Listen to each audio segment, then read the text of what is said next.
I'd like to call to order this regular session of the Bloomington Common Council for Tuesday, June 18th, 2024. Clerk Bolden, would you please call the roll? Yes, Councilmember Flaherty. Here. Zulik. Here. Rallo. Here. Ruff. Here. Piedmont Smith. Here. Stossberg. Here. Asari. Here. Rosenbarger.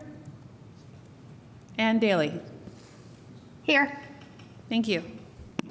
Thank you. I will move on to our land and labor acknowledgement. We recognize that the City of Bloomington sits on native land. The city, as well as the city administrative buildings, are on the traditional homelands of the Miami, Delaware, Potawatomi, and Shawnee people, and we acknowledge they are past, present, and future caretakers of this land. We also acknowledge that much of the economic progress and development in Indiana, and specifically in Bloomington, resulted from the unpaid labor and forced servitude of people of color, specifically enslaved African labor. We acknowledge that this land remains home to and a site of gathering and healing for many indigenous and other people of color, and we commit to the work necessary to create and promote a more equitable and just Bloomington. We move forward knowing and acknowledging our rich, complicated, and sometimes painful past so that we can learn from it and create a true land of opportunity. So to summarize tonight's agenda, we don't have any minutes for approval, so we will start with reports from council members. And in addition to any individual council member reports, we have a proposed letter to the mayor regarding council member budget priorities for the 2025 budget, and a proposed letter to Duke Energy regarding proposed rate increases. Then we will move to reports from the mayor and city offices, if there are any. We will then have reports from council committees, if there are any. And then the first opportunity for members of the public to comment on items that are not on tonight's agenda. Next, we will move to appointments to boards and commissions. And since we have no legislation for first reading, we will then move to legislation for second reading and resolutions. Under that heading, we have Resolution 2024-15, requesting the Food and Beverage Tax Advisory Commission to make a recommendation for expenditure of food and beverage tax revenues. Then Ordinance 2024-15, amending Ordinance 23-25, which fixed the salaries of appointed officers, non-union, and AFSCME employees for all the departments of the City of Bloomington for the year 2024. In regard to adding a position requested by the City Council to the Clerk's office and replacing the existing 12-grade pay grade structure for non-union employees with an expanded 14-grade pay grade structure.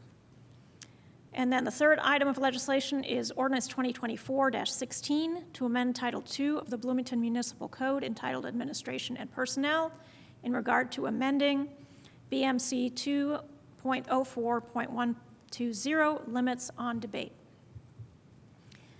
Then we will move to a second period of public comment on items not on tonight's agenda, any discussion of the council schedule, and then adjournment. And I do note that Councilmember Rosenbarger has joined us via Zoom. So let us go to reports, and let us first consider the two letters.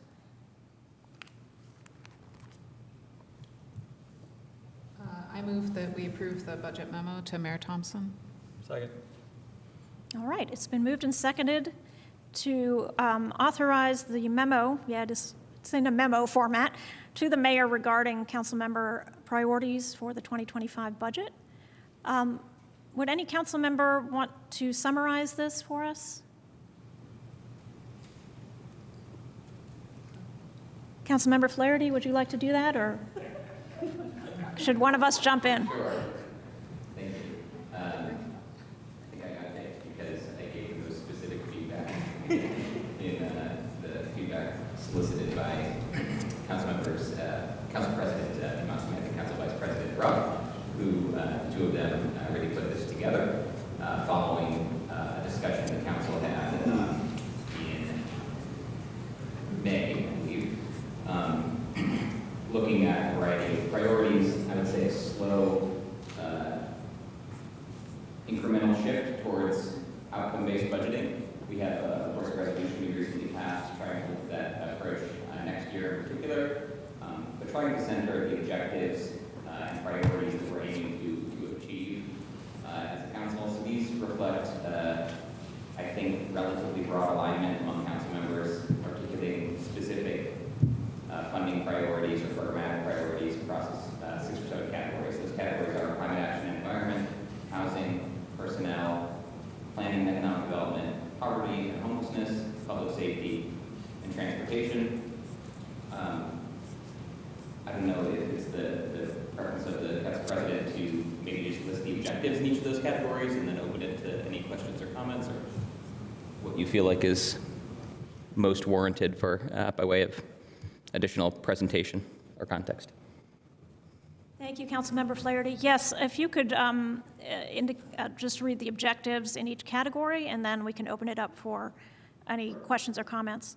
So in the climate action and environment category, the objective was to implement the city's climate action plan and take other actions to reduce greenhouse gas emissions and mitigate climate change impacts. In housing, it was to increase safe housing options for all city residents, especially those in low-income households. Regarding personnel, first, to improve employee morale, hiring outcomes, employee retention, to thus better achieve city priorities and goals. And then second, to increase equity in pay among city employees. In the planning and economic development category, first, to support local businesses, especially those providing local food, in line with our comprehensive plan and climate action plan, and the specific goals are enumerated there. And second, to encourage mixed use and nodal development per our comprehensive plan, also known as urban village centers in that plan, and also noting that the climate action plan supports that priority, or objective rather. In the poverty and homelessness category, the objective is to reduce homelessness and its causes while simultaneously addressing immediate needs of unhoused people in our community.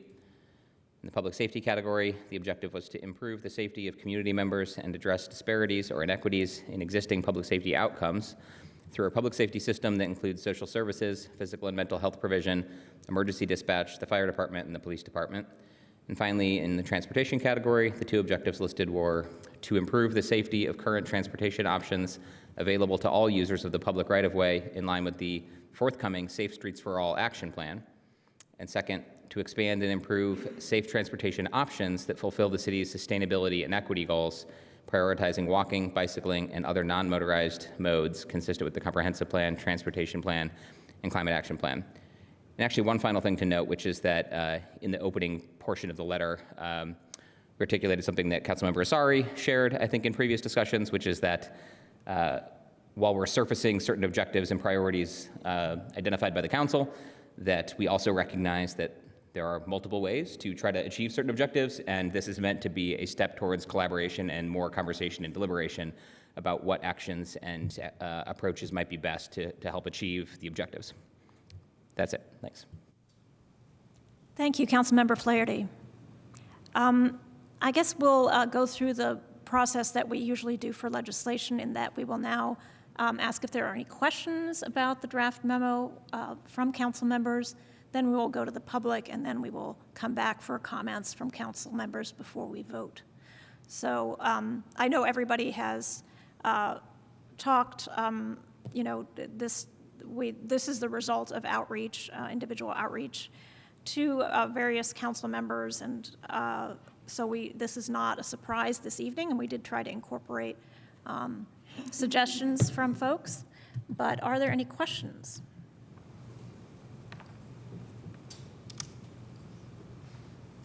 Okay, seeing none, we will go to the public. Is there any member of the public who would like to comment on the memo to Mayor Thompson about the budget priorities and objectives?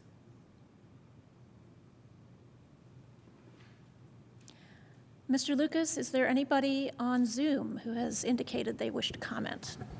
Not at the moment, though if there are folks who would like to speak, please indicate your desire to do so by raising your hand in Zoom or sending a chat to the meeting host. Okay, I don't see anybody in council chambers. Are there any hands raised on Zoom? Not that I see. Okay, thank you. All right, we'll come back to council. Are there any comments before the vote on this memo?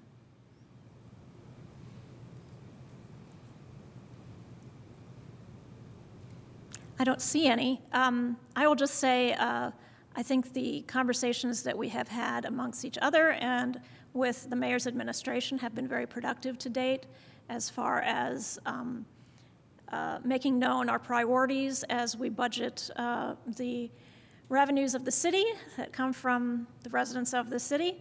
And I think this memo, which is the first time in my memory that we've agreed on a memo at this stage in the budgeting process, I think this memo will serve us well as we continue to collaborate with the mayor, and will hopefully be reflected by her proposal that will come forward in August.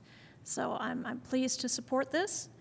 And as mentioned, it was something that I worked on with Vice President Councilmember Ruff, and then was further honed by Councilmember Flaherty in collaboration with others. So I appreciate all the work that went into this. So will the clerk please call the roll on approval of the memo to Mayor Thompson on budget priorities? Yes, Councilmember Flaherty? Yes. Zulik? Yes. Rallo? Yes. Ruff? Yes. Piedmont Smith? Yes. Strasburg? Yes. Asari? Yes. Rosenbarger? Yes. And Daley? Yes. Thank you. That passed unanimously, and we will forward that to the mayor. I think there was another letter that we are going to consider this evening. Councilmember Flaherty. Yes. I'd like to move that the council authorize distribution of the letter to the Indiana Office of Utility Consumer Counselor regarding a rate case proposed by Duke Energy Indiana. Okay, it's been moved and seconded to authorize a letter from the council to the Office of Consumer Counselor of the state of Indiana regarding the Duke rate increase proposal. Mr. Flaherty, would you like to present this? Yeah, sure. Thank you. Also, a note that this evening a packet addendum went out maybe an hour and a half before the meeting with a very small edit or change to this letter, which is to add a signature line for the mayor after we had an opportunity to talk about it, and remove the Office of the Common Council heading at the top of the letter, and then to add one sentence, I think appropriately so, about recognizing the contributions Duke has made to various projects in our community. But speaking to the letter more broadly, this is regarding a docket before the Indiana Utility Regulatory Commission, which is charged with regulating our investor-owned utilities. And Duke Energy, of course, is the investor-owned utility that serves electrical service to Bloomington and, in fact, a lot of Indiana. So the IURC oversees that. It's in this case, it's cause number 46038. This is what's called a rate case, which is where Duke Energy lays out the case for setting new rates across all customer classes and various other charges, and seeks to justify that through an explanation of what its investments have been. Of course, as an investor-owned utility, they are borrowing money and attracting private investment capital and shareholder capital to make these investments to produce energy generation assets, manage the grid, and deliver service to everyone. So that's the context and background. These rate cases take a while, probably something like a year. I think a decision is anticipated maybe in March of 2025. I'll say I think this rose to maybe council visibility first through concerns of constituents about the level of the increase, especially for residential customer classes. And so that was maybe the impetus for looking more deeply at this issue and this constituent concern, and then developing a letter. So it really highlights two main areas, customer affordability and environmental sustainability, and requests that the Office of Utility Consumer Counselor advocate for, before the IURC, advocate for improvements on those fronts. So the Office of Utility Consumer Counselor is a designated state entity that advocates on behalf of consumers in the formal processes of the IURC. That's the formal mechanism for commenting. Additionally, I think some folks are aware there is a Thursday night field hearing that is being hosted by the IURC at the Convention Center at 6 p.m. So if folks have interest in commenting on this and letting their views on the matter be known to the Indiana Utility Regulatory Commission, there's an opportunity to do that. And if you go to the website of the Office of Utility Consumer Counselor, sorry, I don't have the URL, but you could Google it and see the information there, including background about the Duke Energy rate case. I think the concerns broadly are that there is a pretty significant potential increase coming over the next 2 years for residential rates, and I think growing recognition in recent years, including through the pandemic, of the extent of energy insecurity and energy burden across the country, including in communities like ours, as well as racial and income disparities across that front. So energy burden is generally defined as folks paying above a certain percentage of their income on bills. Energy insecurity is a little bit broader of a concept. It might be that folks are keeping their homes at unsafe temperatures or not turning on the AC in summer, even in very dangerous temperatures, because of the fear of the bill impact. And so there's a lot of dimensions to energy insecurity. One might be the inability to afford bills and then face disconnection of service for non-payment, which is actually a significant problem. I noted that the Indiana University Energy Justice Lab reported that Duke made over 25,000 disconnections in its service territory last year. That can, of course, then turn into debt collections and other issues. So just highlighting that that's the context through which we're very concerned about the potential impacts of a $300 to $500 increase for residential customers over the next few years. And I get into the details in the letter of those figures. This actual specific rate case would only, I think, increase the typical customer's bill by about $300 a year. But there are other charges that are already approved and coming over the next year that, along with that $300, will be more like a $500 annual increase, which is something like 33% for the typical customer, residential customers. A pretty sizable increase again. The letter recognizes that there are a lot of investments that need to be made. We are now facing costs related to a worsening extreme weather due to climate change. Storms and outages require system hardening. There were reliability projects going through Bloomington that I think folks would recognize, the very tall transmission poles along the B-line and others to help ensure the quality and reliability of service and the resiliency of the grid.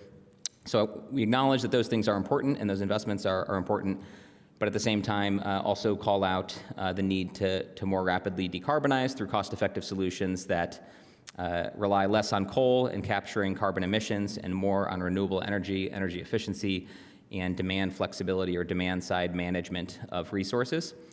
And there's some citations and resources highlighting that. And then finally, a call for some specific things that we would like to see the Utility Regulatory Commission order related to the structure of rates to be less regressive, a reduction in the return on equity that is being sought by Duke Energy to more closely align with other investor-owned utilities in Indiana, more programs and options to alleviate energy insecurity and energy burden for those most vulnerable to these impacts of these rates, the proposed rates, more protections for or against disconnection for non-payment, especially during the summer. We lack protections at the state level, like 30 or so other states have. And again, there was actually an NPR story this morning about that as a deadly health crisis that's rather underappreciated. And then finally, an increase on renewable energy efficiency, demand-side management, and programmatic support to help residents understand and tap the many benefits that are available to them through things like the Inflation Reduction Act, Infrastructure Investment and Jobs Act, tax credits, rebates, et cetera. I think that is it. I'm happy to answer questions. I guess the final thing I'll note is that we have also done some outreach to folks in the business community locally, as well as social service agencies and environmental organizations, and also Duke Energy itself. So happy to answer questions about the letter or any of the follow-up. Thanks. Thank you, Councilmember Flaherty, and thank you for your work on this. Are there questions about the letter? All right, I don't see any.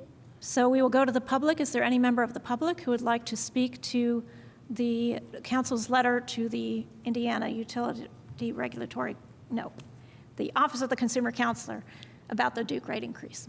Please state your name and you'll have up to 3 minutes. Hello, my name is Joseph B. Davis, and I am in support of the letter going to Duke or to the IURC in support of questioning the rate case increases. I am a low-income person here in Bloomington, and rely on LIHEAP, the Low Income Heating Assistance Program, in order to subsidize my heating and cooling cost here in town.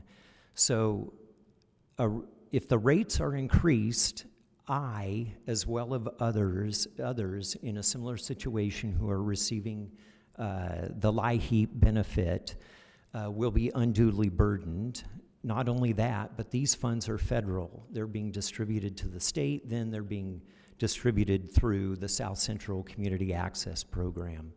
So not only will those funds be diminished as to the amount that can be spread out amongst people to effectively protect them against the travails of out of control heating and cooling costs that just come at random to us, but it'll also too mean that federal dollars will be wasted given their inefficient distribution, given the increase and the taxpayer will be unduly burdened by the distribution of their taxes that are supposed to benefit the public at large. So it should be emphasized in this letter that those folks living on the margins are the ones that are going to be most affected by any kind of rate increase, and that profit taking by Duke should not come at the expense of people who have to purchase electricity as a resident in Monroe County in the state of Indiana. Thank you very much. Thank you. Is there anybody else who would like to give public comment? Mr. Lucas, are you seeing any hands on Zoom? No, not at the moment. Okay. Well, then we will come back to council members for council comment before the vote. Would any council member would like to comment? Councilmember Ruff. I just really want to thank Councilmember Flaherty. I know he knows a lot about this type of situation, utilities and the public, and he did a really bang-up job of articulating concerns, and in not too technically, though I know he has a lot of technical knowledge, but making it clear at the same time as putting some real meat into this letter, and just thrilled that the mayor has agreed to join in. As Councilmember Flaherty's letter mentions, Duke is an investor-owned utility, and of course, every time they're always going to try to recover costs through rates and ratepayers in every way they can to deliver more in terms of to the investors. They're always going to try to do that, but to me, the idea of increasing the safety and reliability and stability of the grid, and that's the cost of doing business. That's what they do. Build and maintain and deliver energy system, right? That's the business. So, but because of the way it's set up, of course, they're going to try to recover any money spent on doing those things, and try to recover from the public and deliver as much as they can. And so, as they are a community partner in a lot of things, the communities, the university, cities and towns and individuals and businesses, that's where the pushback comes, the balance comes, I think, from in trying to make sure that the interests of the public are certainly emphasized and balanced, because otherwise, Duke's a very sophisticated and well professional and well-heeled operation, and can do a lot and has a lot of influence in state government. And so I just really appreciate Councilmember Flaherty's efforts here to do this, and that the mayor's signing on. And I'm enthused and very pleased to have the opportunity to join in without actually having to do all the work. So thanks. If there's no objection, I'd like to extend the period for council member reports to 7:10. Are there any council member comments? Councilmember Flaherty. Thank you.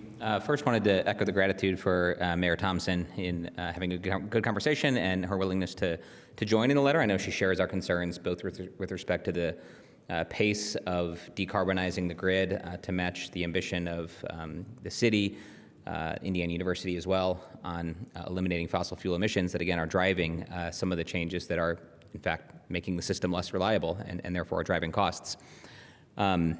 So thank you to her. I also wanted to thank Liz Irwin and Stan Pinniger with Duke Energy for engaging, I think, productively so far on these concerns. The letter, of course, is addressed to the Office of Utility Consumer Counselor and sort of by extension the Indiana Utility Regulatory Commission about Duke's proposal. And so it sort of involves all of them. And it's not just about what Duke is asking for or not. It's about what the Consumer Counselor can do. It's about what the Regulatory Commission can decide to do or not. And on that last point, just wanted again to encourage folks that may be concerned about the potential for hundreds of dollars of bill increase over the coming couple of years to join the meeting on Thursday to really let your voice and concerns be heard, like Mr. Davis just did here in public comment, to the regulatory commissioners themselves, who in fact are responsible for deciding what the structure of rates and what the related programmatic support or ways that we might address energy burden in our community ultimately look like. And on that front, I think there is an opportunity that's new.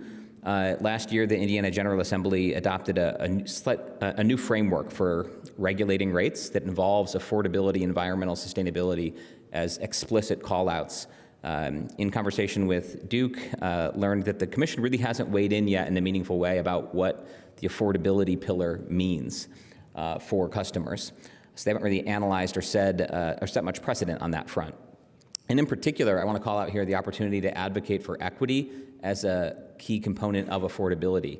The utility industry has long been kind of plagued by this framework of equality, that everybody should pay the same, and that's fair, but equality is different than equity, and I think there's growing awareness and understanding of that, and that folks are differently suited to be able to bear these types of costs, and the consequences are different for them. Folks are on durable medical equipment, for instance, or other issues that can really be life-threatening and hazardous if they lose service. So I think it's an opportunity to advocate to the commission that we really need to be thinking about affordability for whom, and affordability for the folks who really need that affordability most and are most energy burdened as a key focus of the commission's directives to utilities. So I think I wanted to highlight that particular opportunity that I think we have to engage productively with the commission. Thanks. Thank you. And I will just add that the Sierra Club is very active in their Indiana Beyond Coal campaign, as well as the Citizens Action Coalition of Indiana. So if you want to get involved in the rate case and support greater affordability and greater environmental sustainability in Duke's future plans and rates, please Google those groups. Those are good groups to get involved with. They've been doing a lot of campaigning and strategizing for the benefit of the consumers and the benefit of the environment that we all share. So with that, Clerk Bolden, could you please call the roll for the letter regarding Duke Energy's rate increase?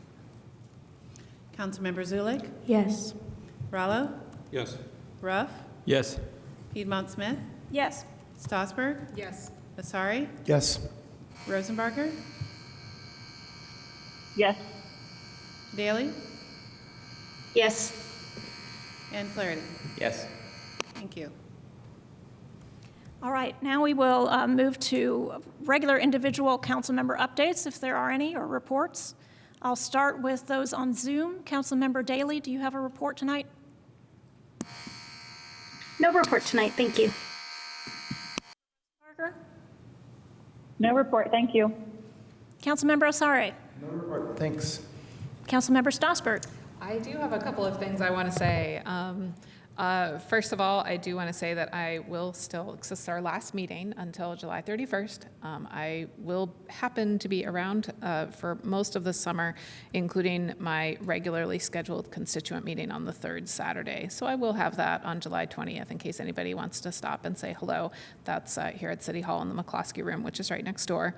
And then I also want to highlight a couple of things around Bloomington that are happening this summer, or starting this summer, that I'm kind of excited about. One is the Stay Cool Bloomington is having free pool admission on days that the heat is category 2 or above, which I believe was today. It was also yesterday, might have been the day before that. I think it's supposed to be that way tomorrow. Anyway, my family, my children and I went and enjoyed an hour at the pool yesterday, and it was only an hour. It was all we had time for, but it really did help cool us off. So I encourage people to take advantage of that, and thanks to the Economic and Sustainable Development Program for helping fund that program.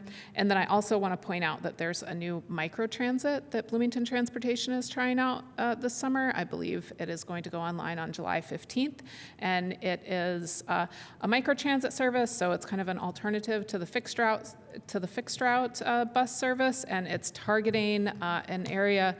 It may be hard to explain, targeting an area on the north side of town, on the east, especially the southeast side of town, and then downtown. And essentially you can order a bus, and it will pick you up at one of several fixed stops within those 3 zones, and it will take you to another fixed stop in another one of those zones. And the cost for that is $2, so it's a little bit more than a regular bus, but a whole lot less than an Uber. And if you're like me and live on the east side and have children that sometimes have to get to Bloomington High School North and would otherwise have to take an hour and 2 buses, all of a sudden it becomes a whole lot easier to think about potentially getting them home from a sports practice or something like that, if that can work. So I'm excited about that personally, because it does get a little bit of the east side in, and I know that sometimes like there's really limited bus service, especially on the north side of town, like north of the bypass. And so I'm excited that BT is doing that, and I hope that it is a great success and everybody can look for that. And everybody have a great summer. Thank you. Thank you. Councilmember Flaherty, do you have a report? Yeah, thank you. Councilmember Zulik? No report, thank you. Councilmember Rollo?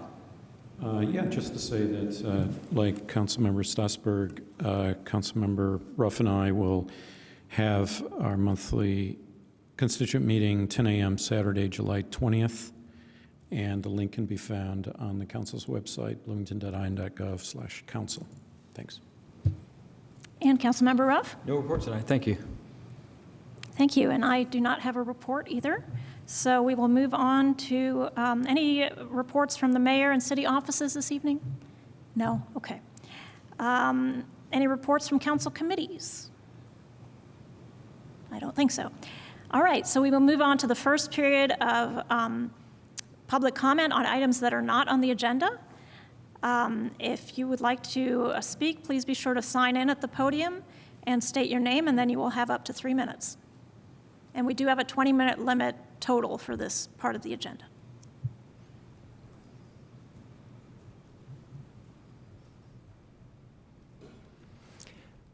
Hello, my name is Joseph B. Davis. I would like to ask how much time I have in order to make comment. 3 minutes. 3 minutes. Is it possible to? A clock. Thank you. Yes, I would like the City Council to launch an investigation into the abuses of discretion of the Department of Hand in issuing of their notices of violation and the adjudicative processes of the Board of Public Works. Commonly, the Hand Compliance Department abuses their discretion in issuing their violations. They do not present factual evidence to support those violations. They do not respond for requests for information. City Legal as well is guilty of this, not responding to requests for public information in a timely way such that any of this information can be used in the appeal process by those who are looking to defend against false allegations of noncompliance. Indiana, excuse me just one second, pursuant to the Rules of Administrative Orders and Procedures Act, Section 41 of the Indiana state law, the Court of Appeals will reverse the administrative decisions of administrative agencies if they are, 1, arbitrary, capricious, or otherwise not in accordance with law; contrary, number 2, contrary to constitutional right, power, or privilege; number 3, in excess of statutory jurisdiction, authority, or limitations short of statutory right; number 4, without observance of procedure required by law; and number 5, unsupported by substantial evidence. Further, under this administrative act, it says particularly where the proceedings are judicial or quasi-judicial, these proceedings must be adequate, fair, and open. There must be adequate notice of issues, and the parties must be given an opportunity to be present, to submit evidence, and to cross-examine witnesses. And that's administrative under the Indiana Administrative Law and Procedure section number 41. And the Board of Public Works regularly violate these constitutional rights of its citizens by not following the ordinances that are laid out in the Bloomington Municipal Ordinance. That's your time. Thank you very much. Thank you. Do we have anybody on Zoom, Mr. Lucas? Yes, first up we have Chuck Livingston. I will apologize. I think we're having some technical difficulties with our timer. It may not appear for folks on Zoom, so I'll work to get that corrected, but the chair may need to simply alert folks when the time has run. Okay. All right, Mr. Livingston, if you could state your name, and you'll have up to 3 minutes. It's Chuck Livingston. I submitted a set of slides to Mr. Lucas. Have those been put up? Thank you. 5 years ago, Attorney Rooker told the City Council that if parking scooters on sidewalks was problematic, they could be parked at the street corners. Councilmember Piedmont Smith responded with what sounded like disbelief. I put up a quote of what she said, pointing out that that's exactly where scooters shouldn't be parked because that's where the ramps are. Other council members seem to be in a complete agreement. A year ago, just under a year ago, corrals were installed in the city. They were placed immediately next to ramps. So I put up a few photographs here. Could you put up the first one? There's corral, ramps at the front of the picture, the scooter blocking it. Next picture, ramp to the left, corral to the left, ramp, scooter. Next, this is at the library, the only ramp leading into the library from parking. Corral, ramp, scooters. Next picture. Again, this is near Blooming Foods. The ramp is at the front left. Corral, scooter blocking access. Next picture. Same thing at the downtown fire station. Next picture. This is also downtown. Next picture.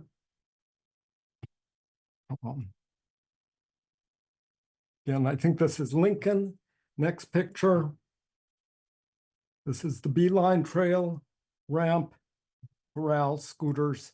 Next picture. Again, corral on the right, scooters, ramp in front of you. Next picture. Same thing. Next picture. Again, ramp on the right. Corral on the right, ramp in front of you, scooters blocking the path. Next picture. And this is done in Kirkwood. This last picture I took just after Councilmember Piedmont Smith's constituent meeting. There was discussion of scooters. I walked downtown and I found this. It's the last of the pictures. 5 years ago, the people in wheelchairs, the people who discussed the accessibility challenges were told that if their paths were blocked, they could file a U report, and within 2 hours, somebody would come and move the scooter out of their way. Time. Sorry, Yes, I forgot to warn you, but that's your time. Yeah, there's no timer showing, but in any case, I'll just finish then. Wheelchair users can wait 2 hours. I get 3 minutes. Thank you. Yes, are there any other council or public, people from the public who would like to comment? I see one here in council chambers. Go ahead. Hello, Steve Wolin. In the time that I've been off the council, I've discovered the glories of the calendar on the city website, bloomington.in.gov/calendars, for finding out. I've become very familiar with the rhythm of meetings that are held every day, every week in the city.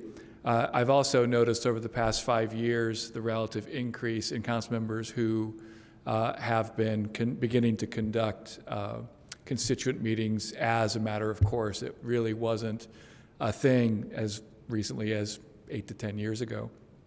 And I just come up here today to say that while there's still the occasional public meeting that doesn't have their agenda published, and constituent meetings don't generally have agendas, I do want to encourage everyone on the council to start thinking of their constituent meetings as something that is the equivalent of any other public body meeting, and make sure that their meetings get listed on the city calendar. I think that it's something that council has really, when the mayor has a public meeting, it generally finds its way onto the calendar, but I think that council members haven't really made that connection yet, and I think it's time. Any one constituent meeting from any one member is and should be as important as, for example, the meeting of the hearing officer, who is a single person meeting to conduct public business. And I think that your constituent meetings are, if they're important, which I believe each of you think that they are, they're important enough to be on that calendar. So I would urge you to come up with some way, as a matter of course, to ensure that you schedule your meetings to the point where they can get placed on that calendar. As a matter of course, I for one would be happy to promote them all in the work that I do. But I just wanted to bring that all to your attention. I didn't really put 2 and 2 together until sitting in the meeting tonight, but I feel like it's time to say that I think that you shouldn't think of your constituent meetings as perhaps not formal enough to deserve that kind of attention. I think that they actually do. Thank you. Are there any other members of the public who want to comment? Mr. Lucas, do you see any other hands on Zoom? No, not at this time. Okay, I don't see anybody else here in council chambers. So we will move on to appointments to boards and commissions. Are there any appointments to be made this evening?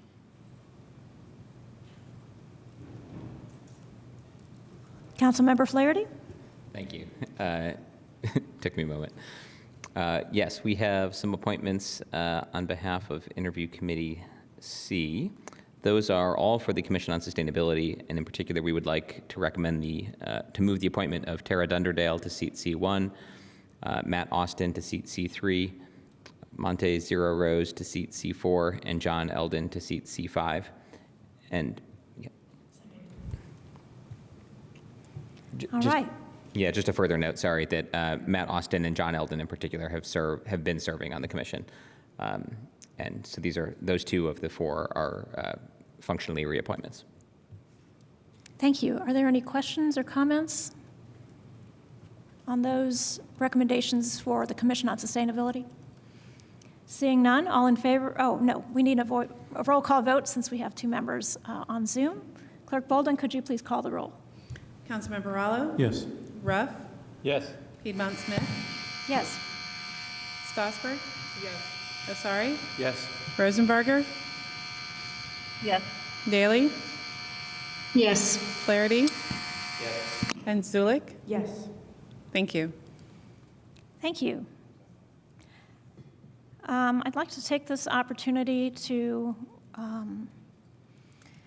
appoint 3 members to a hiring committee to serve as a special committee of the council for the purpose of leading the hiring process for any vacancy in the council administrator attorney position that may occur this year. The hiring committee will be tasked with making a recommendation to the full council on the hiring of a candidate to fill a vacancy in this position. And a future decision to hire will then be taken at a public meeting by action of the council. I would like to appoint Council Vice President Ruff, Council Parliamentarian Strasburg, and myself for this hiring committee. I don't think we need to vote on that, right? All right. So the 3 members named will take action as needed on this matter and report back. All right, then we will move to legislation for second reading and resolutions. I move that Resolution 2024-15 be introduced and read by the clerk by title and synopsis only. Second. All right, it's been moved and seconded that Resolution 2024-15 be read by title and synopsis. Will the clerk please call the roll on the motion? Councilmember Ruff? Yes. Piedmont Smith? Yes. Strasburg? Yes. Sorry. Yes. Rosenbarger? Yes. Daly? Yes. Flaherty? Yes. Zulik? Yes. And Rallo? Yes. Thank you. Councilmember Daly, when you unmute, there's a loud buzzing noise that we hear in council chambers, so maybe you could check that.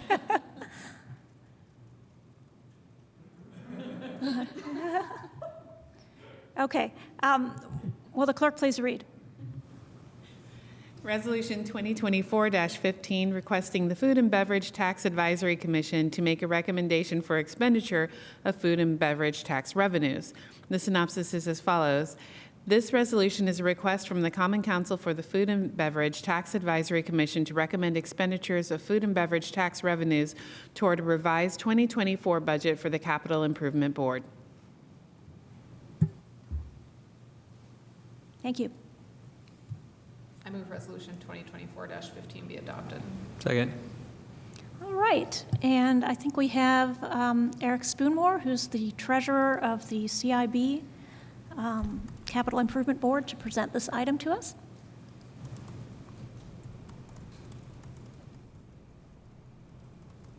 Good evening, Council. I'm Eric Spoonmore. I'm here tonight in the capacity of treasurer of the Monroe County Improvement Board of Managers.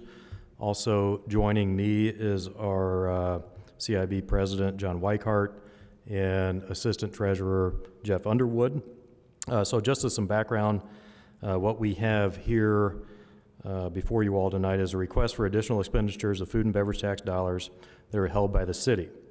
The requested dollars will provide funding necessary for the CIB to finish out the remainder of 2024. So this is the first step of a 3-step process that the county's food and beverage tax ordinance kind of outlines. The ordinance requires a legislative body, or in this case, it's the City Council, to make a request of the Food and Beverage Tax Advisory Commission, or what we refer to as FABTAC, for the use of food and beverage tax dollars. So the resolution before you tonight would be the formal request from the council to the FABTAC for the use of these dollars. The second part of the process is to present the request to the FabTac and receive their recommendation on the use of these dollars as specified in the council's resolution. Once we receive the FabTac's recommendation, we'll then come back to the council as the third and final step to ask for formal approval and appropriation of the dollars. And we hope to be back here on your calendar in August after the recess for that request. So as we noted during the approval of the initial budget a few months ago, we're submitting a revised 2024 budget for the council's review and approval. And essentially, this just kind of builds on the current CIB budget. As you recall, the initial budget was approved for $250,000. This revised budget request is $600,702, which is an increase of $350,702 from the original $250,000 budget. This increase is broken down as follows. So in Category 2 supplies, there's a decrease of $500. In Category 3 services, there's an increase of $351,202, which is broken down in the following ways. So professional services internal, and that includes services provided by the CIB's attorney and controller. This is an increase of $32,858 and $6,844 respectively. And then professional services external includes services provided by the owner's representative, and this is an increase of $255,000. This request also adds funding in the amount of $75,000 for pre-construction services to be provided by the construction manager. You'll note there's an other category there. It includes services such as design and maintenance of the CIB website and other kinds of related services. We have established a website for the CIB, and we've accordingly decreased this request by $3,500. And one other thing I wanted to mention was about insurance coverage. You may recall that the original CIB budget request included funding for insurance. However, Monroe County government has informed us that they have a policy that they're willing to extend to the Capital Improvement Board, and that would be at no additional cost. And so as a result, we've removed that insurance coverage from the revised request before you tonight.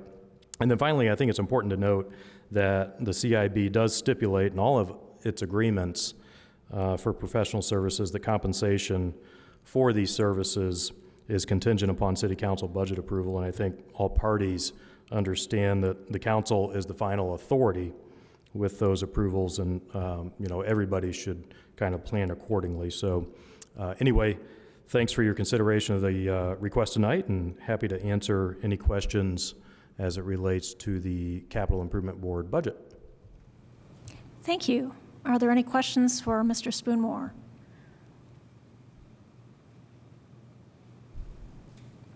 None? I do have a question, but I think it is more relevant for the city controller. Is Jessica McClellan online? Oh, she's here. Sorry, I did not see you. So two questions. First of all, since the budget appropriation for 2024 for the CIB was $250,000, and we're now at $600,702. Will there be another appropriation ordinance that will have to pass in order for them to access these funds?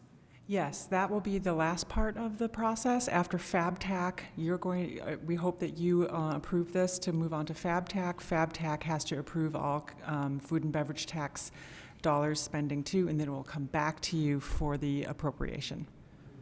Okay. So 3 steps. First you, then FabTac, and then you again for the additional appropriation. Okay. Because the first time we passed the budget, we didn't have to make an additional appropriation because that was already appropriated. Yes, because it was already appropriated in the 2024 budget. Okay. But it hadn't, I think the sticker was it hadn't gone to FabTac yet. Right. And we needed your recommendation to take it to FabTac. So it was kind of backwards the first time. Now we're going in the right direction. Very good. My second question is, about the outstanding purchase orders that were entered into back in 2018, 2019. Could you please speak to those since they were approved for the same project? Mm-hmm. In 2019, there were 3 purchase orders approved for the convention center. Let's see here. One is for the parking garage, and we're going to close that PO because everybody agrees that we're not going to need that. It's for design. It's $1.5 million for the design of a parking garage. We can just close that PO. And we have a PO, the city has a PO for $4.4 million that has nothing expensed against it yet for the full design of the convention center. That is why that number is so big. And we have an initial PO, an earlier PO for initial design of the convention center that, yeah, it's $157,000 and it only has like $24,000 expensed against it. So what you're going to be left with is 2 open POs that the city has with a contract that we got into with Schmidt Associates to design the convention center in 2019.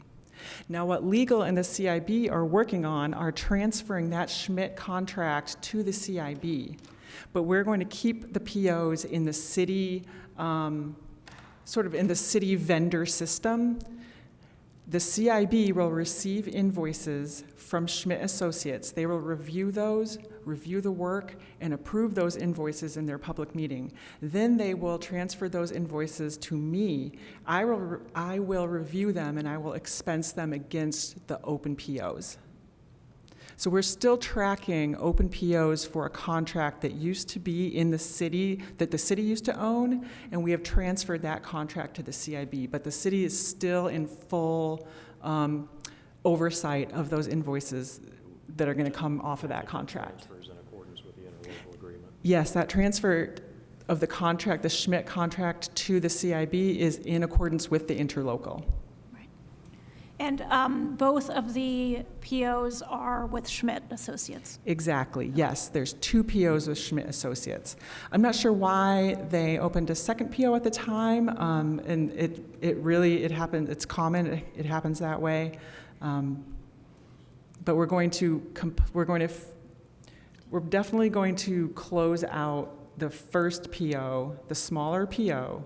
We're going to use that PO and then continue through the different phases of the design contract and then start expensing off of the second PO.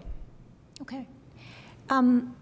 Could you please confirm to the City Council when the parking garage PO has been closed? Absolutely. Thank you. Mm-hmm. And then one more question. So we have about $4.5 million in the old POs, and now we're adding, for this year, we have about $600,000 or $650,000. So so we know how to think about this. What is the current balance in the food and beverage tax fund? Do you happen to know that? Off the top of my head, it's around $19 million right now with the income that we've gotten so far in 2024. Thank you. That's very helpful. Appreciate it. Absolutely. Are there any other questions on Resolution 2024-15? All right, Madam we'll go. President, could I yes. mention one more thing, just Yes, real Mr. quick? Spoonmore. And I would be remiss if I didn't thank the leadership of the Capital Improvement Board, John Weichart, as president. He's been a terrific leader. Appreciate all the work from Mr. Underwood as well. And I think we've got great momentum going on this project right now. And, we're all in this together. This is a team effort. You guys are partners. Our county officials are partners. And so it is so nice to see all that partnership coming together and getting, really positive outcomes for this expanded convention center, which has been a great goal for the community for many, many years now. So I just wanted to mention that and appreciate you, Mr. Weichart. Thank you. Well, we will go to the public then. Is there any member of the public that would like to comment on Resolution 2024-15, asking the FabTech to make a recommendation on the adjusted CIB budget? Just please be sure to sign in and state your name, and you'll have up to 3 minutes. Hello, my name is Joseph B. Davis, and I request that the request for the food and beverage taxes to be released to the CIB be held off until there's an investigation into the fairness of the food and beverage tax. I have spoken with many vendors at the farmers market who have had to pay the food and beverage tax, and they see no benefit themselves from paying this, because typically people who come to the convention center for any activity are not patronizing the vendors at the farmers market. As a matter of fact, it's questionable whether or not we really need to have a CIB and to increase the size of the convention center. Because in reality, who does it really benefit? It only benefits those who have businesses set up to take advantage of the people coming into town from out of town. Having bigger conventions here only increases traffic. It burdens the general public. The general public can satisfy themselves with the events that take place at the convention center currently. They don't need more property to be acquired and unnecessary expense being passed on to them for the cost of upgrading the convention center. A better use for some of the land that is owned by the county would be to use that for a justice center for the new jail, and that would keep the justice contingent all close to Bloomington for those who need to have access to it. It is completely ridiculous to move a justice center out to some area between Ellettsville and Bloomington. That is not going to serve the people who need to achieve the justice that they seek and their family members who are coming to visit them. We do not need to increase the size of the convention center. It is fine right now. Monies could be taken to improve the existing structure, maybe make a small addition to it, but we do not, as Bloomington residents, need to increase the size of the convention center at the benefit of a few with the expense going to the many. Thank you very much. Thank you. Is there anybody else from the public who would like to make a comment? Mr. Lucas, is there anybody raising a hand on Zoom? Yes, first we have Jeff McKim. Okay, go ahead. You'll please give your full name and you'll have up to 3 minutes. Jeff McKim, hello, and I will not take anywhere near 3 minutes. I just, first of all, just want to make a quick kind of correction to a comment that was just made, in that the vendors at the farmers market, or any vendors, are not the payers of the food and beverage tax. They are collecting it from the people who are the diners, essentially, who are purchasing prepared food and beverage. So, but that said, I just wanted to support this request. I really appreciate the interest that the city council has been showing in the convention center, and I think all of your comments and thoughts, and in fact the letter that was sent is very helpful in kind of directing or conveying your policy interests in the convention center. And so I just encourage you to vote yes, and I really appreciate your support and partnership in this project. Thank you. Do we have anybody else on Zoom, Mr. Lucas? Not that I see. Okay. I don't see anybody else in council chambers. So we will come back to council members. Is there any council member who would like to comment on Resolution 2024-15? Councilmember Flaherty? Thank you. Two things. Appreciate both public comments, and my comments are related. Well, I also appreciate the CIB sharing additional information at Councilmember Asari's request to some of the underlying data for the actual request itself.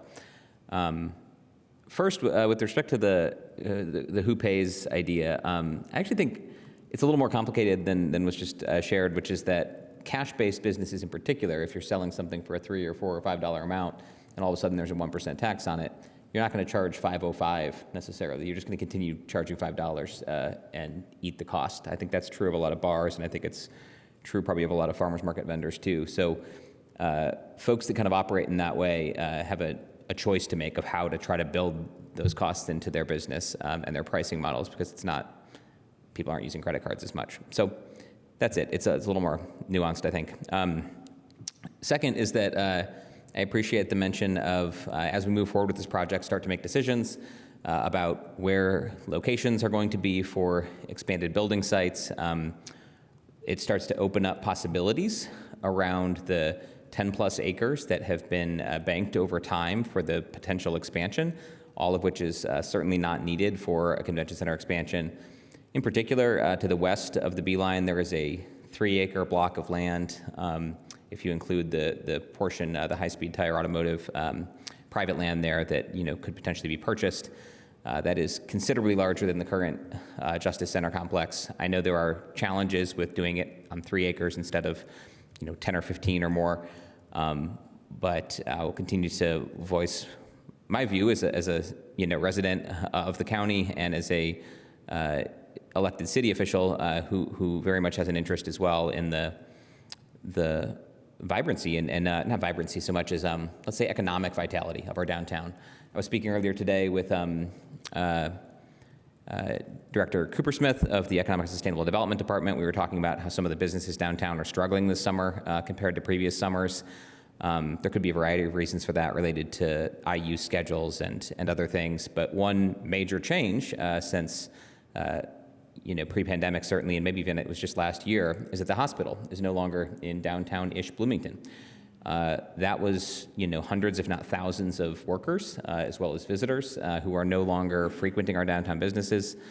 I think the prospect of losing all the employment that comes along with the Justice Center is yet another reason why we need to be thinking outside the box when it comes to looking at the very few land options available in the broader downtown area that could be considered for that purpose.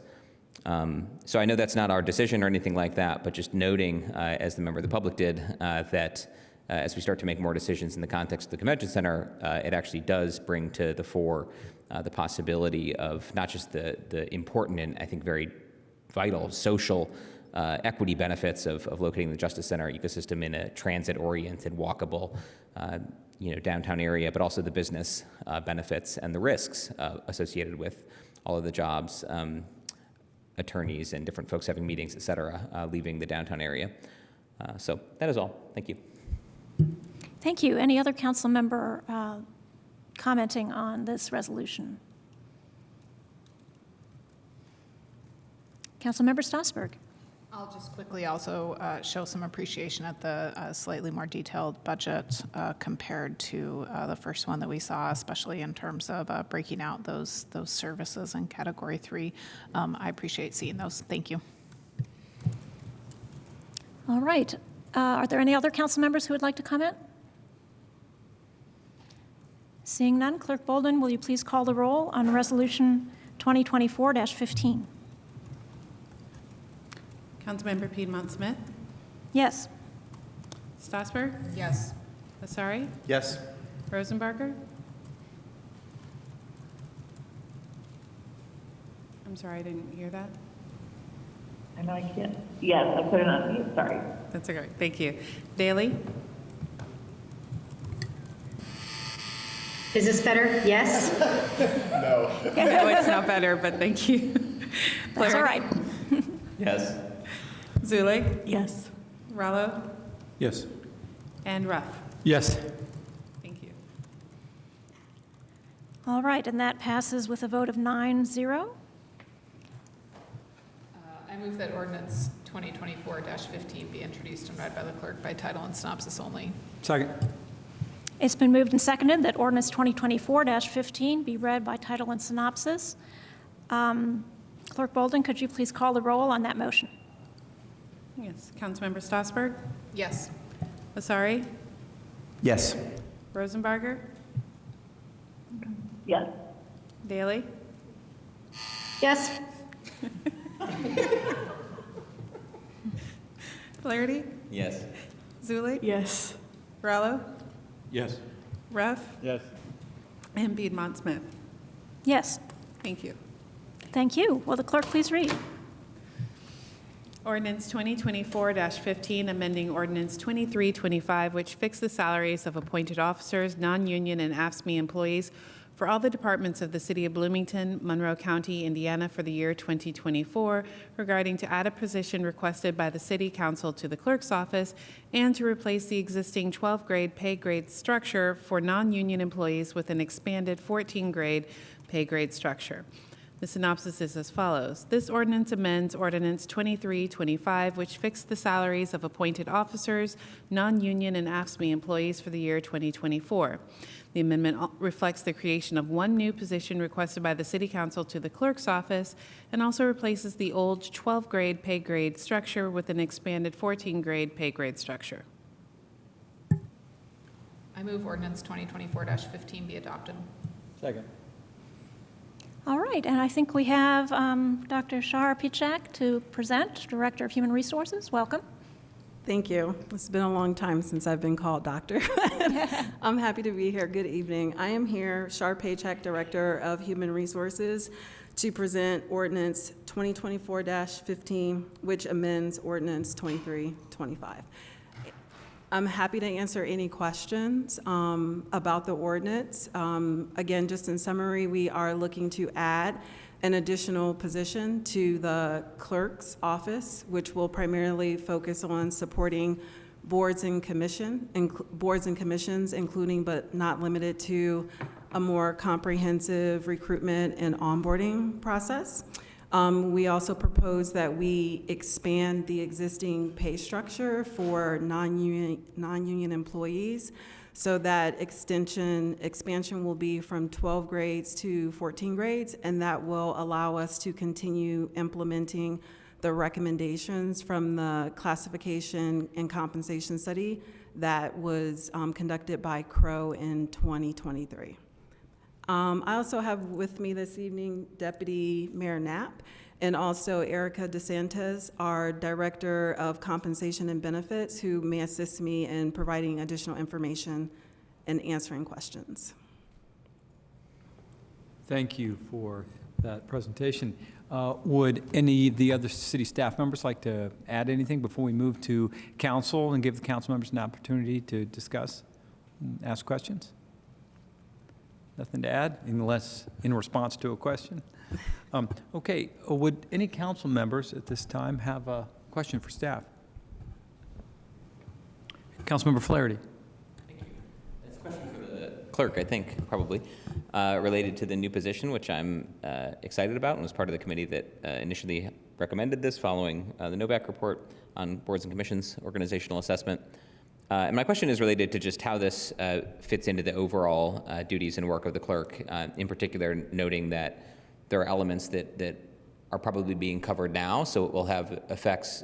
The impact will be broader than just this position, because the overall body of work and how you manage your office will be affected with other staff as well. So could you speak a little bit to that and how the process to develop this position and envision those work streams has evolved? Yes, I'll try and hit that in a very brief summary, which was we started looking at the office from a kind of a broader picture and looking at all of the jobs in the office to revise the positions and update them. And after discussing with the HR director and staff, we decided to go ahead and get this position in and send the other positions through the updated job evaluation process, which is called WORK, if I remember correctly. Correct. Thank you. And so those jobs will be regraded and reevaluated for their workload, but we have a better sense of what we're going to be moving forward with. Did that help answer your question? Stammering. Yeah, I think so. Thank you. Thanks. Are there other questions from council members? Councilmember Stossberg. Well, we're talking about having questions for the clerk. Maybe you know this one too. I was just wondering how that new position at a grade 7 blends with the other positions in terms of what grades the other positions are at and how it kind of ranks in there. It is currently the highest grade in the office.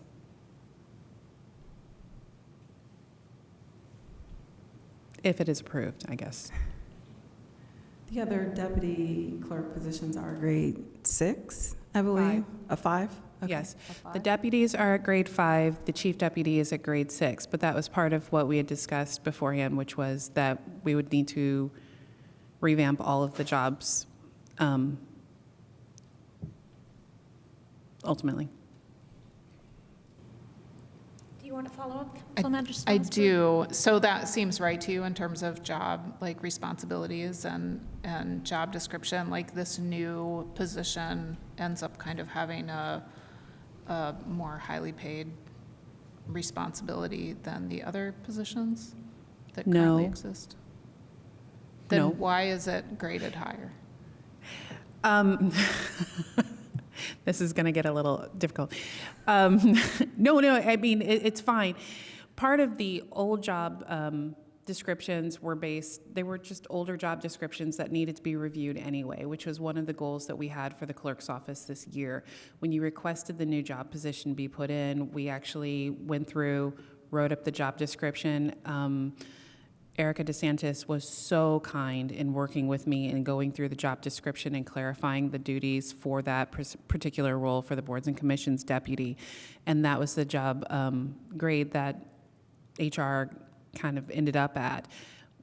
My understanding is that we will still be going through and looking at the other jobs in the clerk's office. So the short answer is no, it doesn't seem right to me, but yes, it is where we are right now, and I hope that we are changing that moving forward. Okay, thank you. Mm-hmm. And I'll just add to that position was evaluated using our current classification structure, our framework, the JEC, the Job Evaluation Committee. So when we move forward in implementing CROW, we will have to reevaluate this position and the other positions in the clerk's office using our new compensation structure, which is work. Councilmember, sorry. A question maybe both for the clerk and Director Pichak. Maybe just for the benefit of the public, could you speak a little bit about the ways that this position is going to help other departments as well? I think that it's sort of building off of what Councilmember Flaherty spoke to, so sort of all of government benefit to adding this position to the clerk's office. And I know we've spoken about that at council processes meetings, I think amply, but I think it is just worth before us voting, maybe just making that statement clear, I guess. Go ahead, City Clerk. Thank you. So the goal, as I understand it from the council, was to actually have somebody who would spearhead boards and commissions appointments throughout the entire city. Right now, our boards and commissions process is handled by multiple departments, not only in terms of staff liaisons, but actually people who are administering the boards and commissions process, from applications to appointments to training. So the goal is to have somebody who acts as an overarching head for the entire project and can help navigate that space, work with staff, make sure that staff are all trained, work with the boards and commissioners or the commissioners who are coming into work, make sure they have consistent and ongoing training. And I think anything else that goes along with that process. Now, it will not actually supersede the authority of the mayor to make their own appointments or anything like that, but it will provide one point person for the city who actually has an eye on all things related to boards and commissions. And if I'm wrong, we should really find that out now. From you all, actually, I think is it was your, goal. Any other questions? Councilmember Flaherty. It is second round, so I hope that's okay. I didn't see any other hands raised, so go ahead. Thanks. I realize I actually, sorry if I missed this detail, but with an update from 12 grades to 14 grades, everybody is currently, the grades are assigned in the salary ordinance based on the 12 grade system. So we're anticipating the reclassification that will then adjust all of those. But this new position also does have a number. And did I understand correctly that that number 7 is, we should think of that in the 12th grade as having been done with the 12 grade systems? This is a 12 grade system, grade 7. It will be incorporated in the reclassification and may be adjusted within the 14 grade system. Okay, thank you. Are there any council members who have questions? Any other questions? Councilmember Rosenbarger. I'm sorry. It's so hard to unmute for some reason. My question is, I guess, okay, so we're looking at like adding grades to distinguish between positions better. Are we also looking at like streamlining titles from one department to another? And another question, are we also looking at pay equity in terms of like gender and race at this juncture too? Or when does that come in and how does it come in? So related to your first question, this expanded pay structure is just one of the first steps for CROW implementation. In order to do more of a holistic revamp of positions across the city, there are other steps in this process. For example, creating job families and classifications and series that will give us more opportunity to be able to clearly identify career pathways and opportunities to reward employees based on their knowledge, skills, and abilities. So again, in order for us to begin that, take that deeper dive, this is one of the first steps that we need to frame up that process. And then your second question related to equity, there's still opportunity to look at equity through different lenses when it comes to pay. Your specific question about are we looking at gender, I could also throw out like race, age, we haven't gotten there yet, but honestly, we just have to start somewhere. And where we know we can start right now would be just making sure that we have this pay structure so that we can make more informed decisions, and starting with equity just based on where the positions are right now.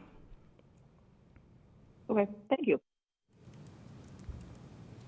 Are there other questions from council members? Councilmember Strasburg. Hi, thank you. I just have a question generally, I guess, about fiscal impact of this. The fiscal impact of the new clerk's position is very clear, but it's maybe less clear what revising the grades and expanding the grades might mean. And so just for the public's benefit, who might not realize, the new grading system would have the grade 1 lowest job, the minimum would be a little bit lower than it currently is, but the grade 14 highest job would be higher than the maximum is.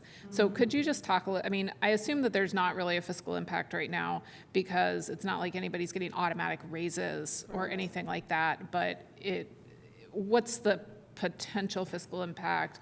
How is that going to be worked out as we maybe look at the 2025 budget and look at just kind of what you were just talking about in terms of assessing salaries and assessing grades further down the road? If you could talk about that a little bit, that would be great. Thank you.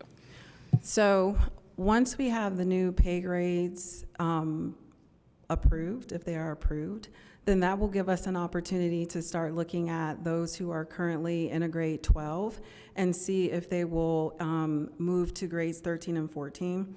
What that does is that makes room for us to start to look at some of the pay grades that are considered right now to be the middle of the pay grade. They're very compact, they're very compressed. So if you look at grades like 5, 6, and 7, Those are the positions that right now would have maybe like a direct report and a supervisor, and there is very minimal difference in the pay between an employee and a supervisor. So that will give us an opportunity to make room to see like what that potential impact could be. We do have some very, very, very high level estimates on what could be the fiscal impact of that. We have estimated about $10 million, but honestly, that is just an estimate before we actually have an opportunity to get into the new pay grades and do this evaluation to see what the total of that fiscal impact could be. This is a heavy lift for human resources and all of our colleagues who are partnering with us to get this work done. We do have a timeline to get better estimates for budget implications by the end of July. But again, it's going to be a heavy lift for us to get there, and that could be an opportunity for us to give a more accurate picture of what the fiscal implications can be, at least for this first round of what we anticipate would be a result of this work. Thank you. You're welcome. So, Ms. Paycheck. Yes. Sorry, I keep mispronouncing that. The $10 million price tag was shocking. I know, it's a sticker shock. Can that be implemented both equitably and gradually? Or how are we going to be able to bear the costs, even if it's only half that? Well, that is a good question. And so I know that Deputy Mayor Knapp, and she's welcome to chime in if she'd like to, we will have to identify like what the priorities will be for this budget implication. I know that it would probably be the most return on investment if we focus like on those middle grades. I did grab some numbers like really quickly to get an idea of if we are looking at, I think, approximately 260 positions that we'll have to evaluate as a part of this work. I'm sorry, that sounds low. Yeah, about 430. I'm sorry, about 430 total positions that we'll have to look at as a part of this work. And those compressed grades, like between grades 5 and 7, about half of them, about 216 of those 430 positions fall within those compressed grades. And so that would be a priority for what we want to look at as far as being able to prioritize and potentially allocate any fiscal resources that would go into this work.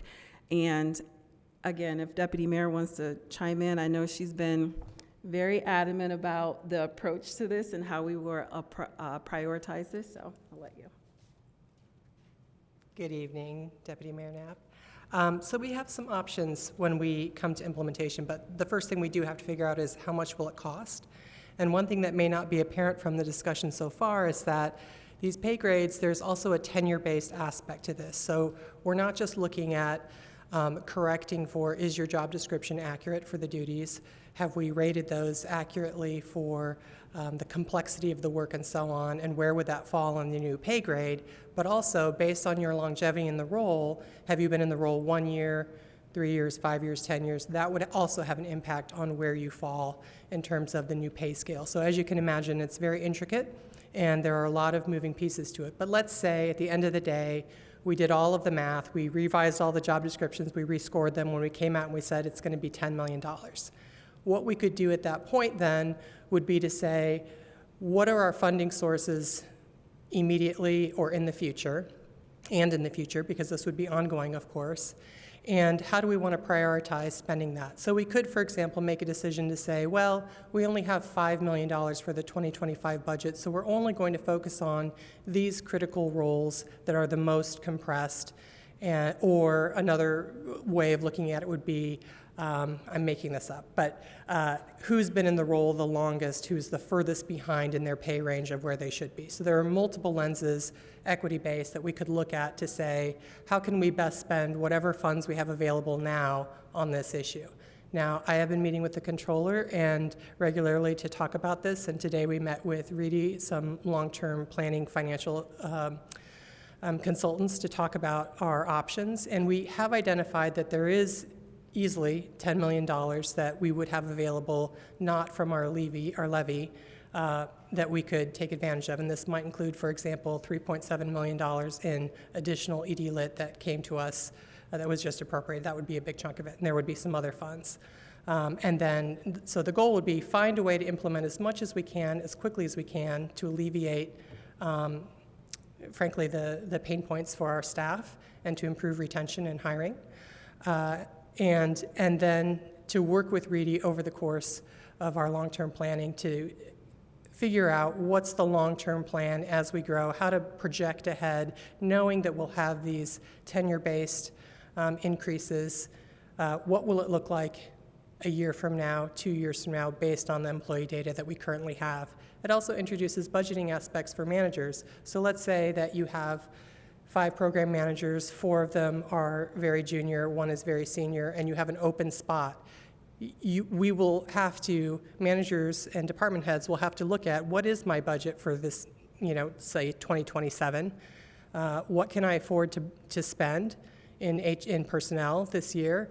And will I be able to hire a more senior person for a program manager, or will I need to hire another junior person? How will I plan my staffing around that? So there are some considerations there, but all of these are more options than we currently have in our current system. So we believe there is a way, Reedy believes there is a way, and we believe it would have a lasting impact on the city's ability to attract, retain, and grow our most valuable resource, which is people. Thank you for that.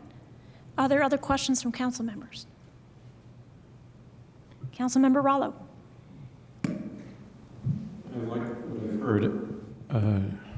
I wondered about particular attention to lowest paid employees and whether they can afford to live in Bloomington.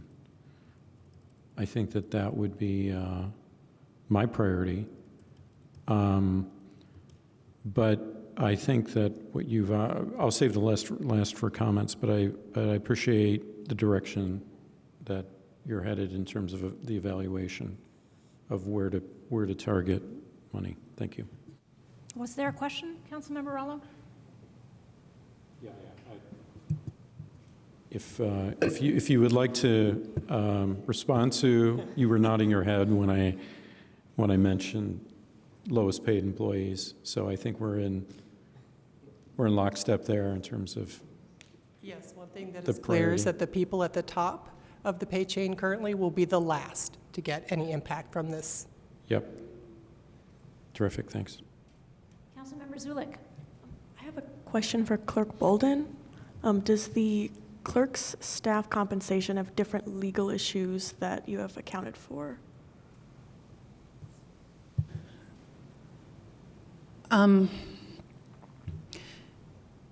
Kind of, I guess, would be the best answer, which isn't a great answer. Under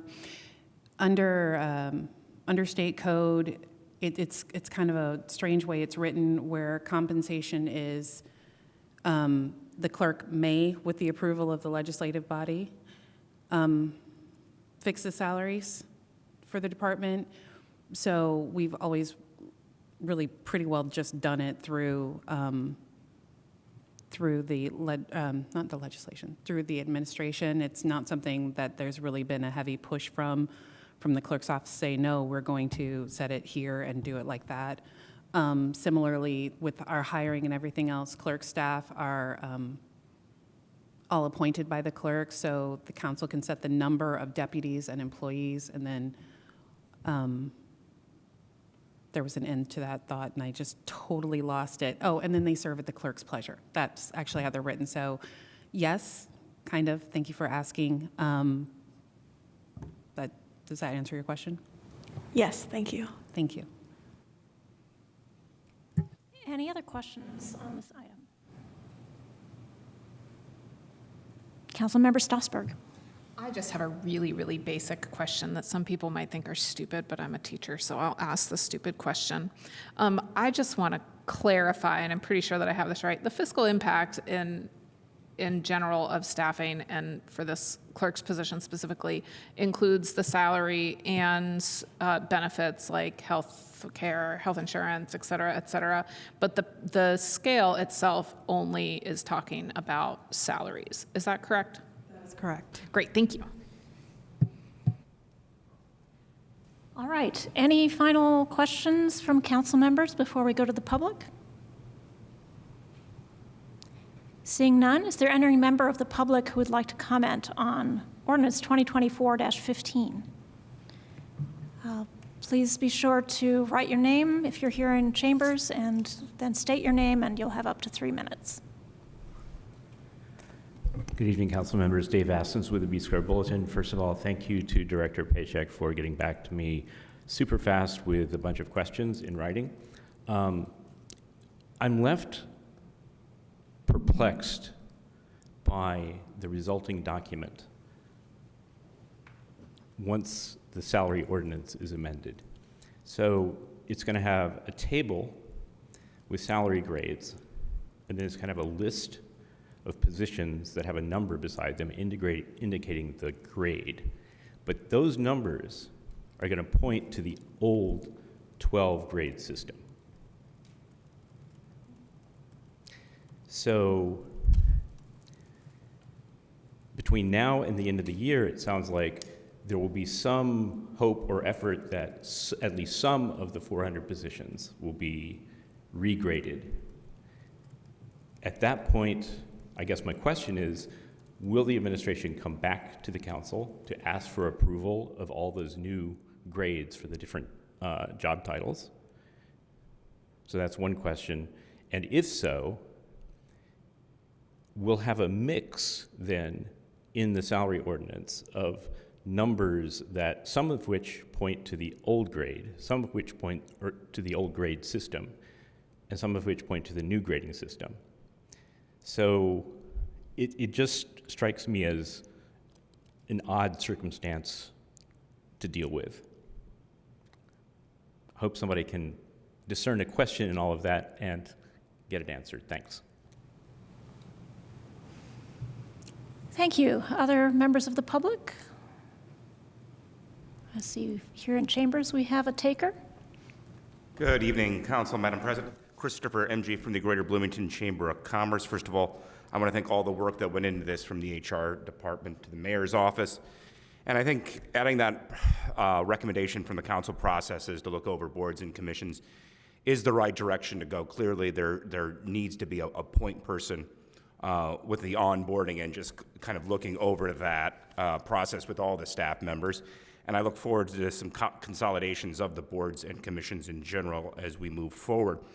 When we looked at the fiscal impact, which we talked a little bit about this during budget hearings, the $10 million is kind of a scary number. And I just want to make sure that we're not also looking at ways that maybe we could rift a few of the FTEs currently at the City Hall. Not that we want to lay off anybody, but just sort of looking what we are getting and where is it coming from. This is, there should be a comprehensive list. I vastly support increased salaries. I think this is the best way for retention. But we also have to look at what positions is the city having difficulty sort of retaining and hiring to begin with. Those should be the first priority. We want to get the employees, whatever the department is, and this is not for me to say, but we want to make sure that we're fulfilling that obligation, because when they do go unfulfilled, especially on departments that affect businesses, I do hear about it. The only other thing I wanted to say is this is a long-term liability. So this is not a capital expense. So when we do these different changes, they have a domino effect years down the line. So we just have to make sure we're going through this in a very deliberate way. And I appreciate everybody's effort on something that I think is very important. Thank you. And also the fine workers here at City Hall. I think they are some of the finest and do great service here. So I want to add that point. Thank you. Thank you. Do we have anybody online, Mr. Lucas? Not that I see at the moment. If there are folks interested in speaking to this item, please raise your hand in Zoom or send a chat to the meeting host. All right, we'll come back to here in chambers. The next speaker, please. Thank you, Steve Volan. I am thrilled to see this come forward. I think that this recommendation for this position in the clerk's office is the most significant recommendation from the Novak report, even though it was the last of 10. I felt last year that the recommendation should have been taken in opposite order, and the number one recommendation was this position. It should measurably reduce a portion of the workload currently borne by the various liaisons scattered throughout city departments. These are people who are specialists in various fields who've invented the processes for their commissions, often in a vacuum, because boards and commissions tend to be silos having little else in common. Departmental liaisons are not necessarily specialists in the work of scheduling meetings, publishing agendas, scheduling interviews for open seats, and so on. The commission I now chair, Parking, had to invent its processes in 2017. Didn't really, compared notes with one other commission, maybe, but didn't really know how to go about doing those things. The commission is supported by Karina Pazos, who is a specialist in planning. Meanwhile, we have a department in the form of the clerk's office that's full of professionals literally specializing in clerical and administrative work. This position streamlines the management of the processes that every board and commission have in common. It'll also be the liaison to all the departmental liaisons, something that I think has been necessary for a while. It may even save us the need for a commission on commissions, which I still think is a good idea, and I would definitely volunteer to be on that commission if the council saw fit to create one. Thank you. Thank you. Mr. Lucas, is there anybody on Zoom? No, not that I see. All right, and I don't see anybody else in council chambers, so we'll come back to council members. Are there any follow-up questions? Councilmember Asari. Thank you so much. I do have a question based off of Mr. Askin's comment. So when you actually just look at from current to the next, there's some grades where the overlap isn't like a natural fit, right? So if somebody is currently, let's say, a grade 2 making the top of that range, so they're making, let's say, 48 or something like that, they would be a grade 5 on the new one. And so why don't we just automatically regrade in the sense of just, so at least that the numbers match where they would be on the new scale rather than keeping them with the old scale? Does that make sense? I'm not sure if I understand your question. However, I can rephrase it. I do want to say that this is not an automatic process that we can do as far as like a adjustment, a calculation. This is a part of an entire newly developed system, that work system, that will give us an opportunity to WORK stands for Workforce Evaluation Realignment Committee. So it's a whole process that we will look at all 430 of these positions to regrade them to determine where they will fall in the 14 pay grades. It's not automatic. Totally understand that, but that's referring to possible changes in the rate of pay that they're going to be paid. In their pay grade, which is associated with their pay range, yes. Yes, I totally understand that, and that's what we've been discussing this whole time. The part that I'm asking as a follow-up to Mr. Askin's point is that what we made a comment earlier that if a person is currently a grade 2, they will remain a grade 2, but that grade 2 is referring to the 2024 non-union pay grade. We'll have to come back to council. But my point is not about changing their pay. It's about if their pay. So just basic, like if a person is making $50,000, they're currently a grade 2, right? Now, if that person were to, I see. I've understood the question by going through this way, because there are people who could make 50,000 and be grade 2s, while also there are people who make 50,000 and could be grade 3s. So that's also what makes this That's a little correct. complicated. Because of the and overlap. That makes sense. So that actually helps answer that question for me as well. I don't know if it answers Mr. Askin's question, but the question that his question asked to me, an answer is he's shaking his head, so it does not answer his question. But Well, I do want to clarify that this, first we had to get approval for the expanded pay grades. We will have to come back, once we do this work, to do recommendations on any adjustments to the salary ordinance that will reflect the new grades, aligned with the new pay structure. I don't know if that answers the question. Okay. I didn't see if he also shook his head then, but I will leave it to that. Thanks. Did I answer my your question is sorry? answers, yeah. And Okay. I realized how pedestrian it was after asking it, so thanks. It's okay. Follow up on that, and I just want to make sure that through this revision of the salary ordinance, we are not creating internal contradictions within the ordinance itself. Internal contradictions? I mean, we, like, In addition to the salary grades, right, the salary ordinance has, in this department, we have this person who is at this grade, and the chart to which that grade refers to is now gone. yes, we will have to come back to council once we do this work in order to present to you our findings, and that will include most likely new figuration for the the positions that we have in each classification by department. Is that your question? In the existing salary ordinance, there's a chart that lists positions by department and that grade. When we dive into this work over the summer, in the next month or so, we will have to come back with a recommendation on how that will be potentially refigured for your consideration. Yes, maybe I can direct this question to our legal counsel. Mr. Lucas, do you see a legal issue with the lists of positions in the salary ordinance referring to a grade table that will no longer exist? Yes, I take the point. I think there may be other limits on what we can pay folks. I don't think their salaries would automatically increase by adopting this new chart, but I take the point that it could be confusing if the grades, all the positions for all the departments and those grades are now essentially graded on the old scale, and then the ordinance itself includes the new 14 grade pay structure.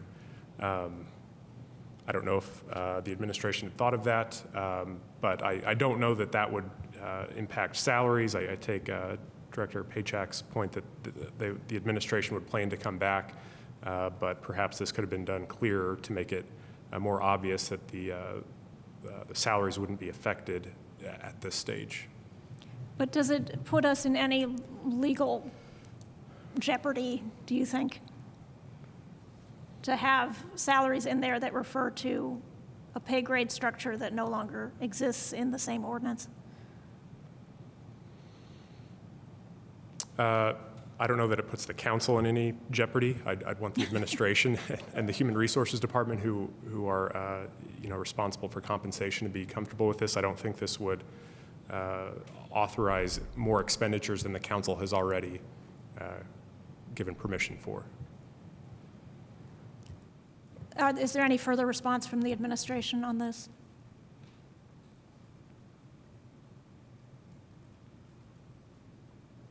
So Dave is correct. We will need to replace all of the other language to match the new table, but we won't know what that language is until we've completed the study, and we need to have your approval on the salary grades to go forward. So it's a little chicken and the egg, and yes, probably it could have been clearer.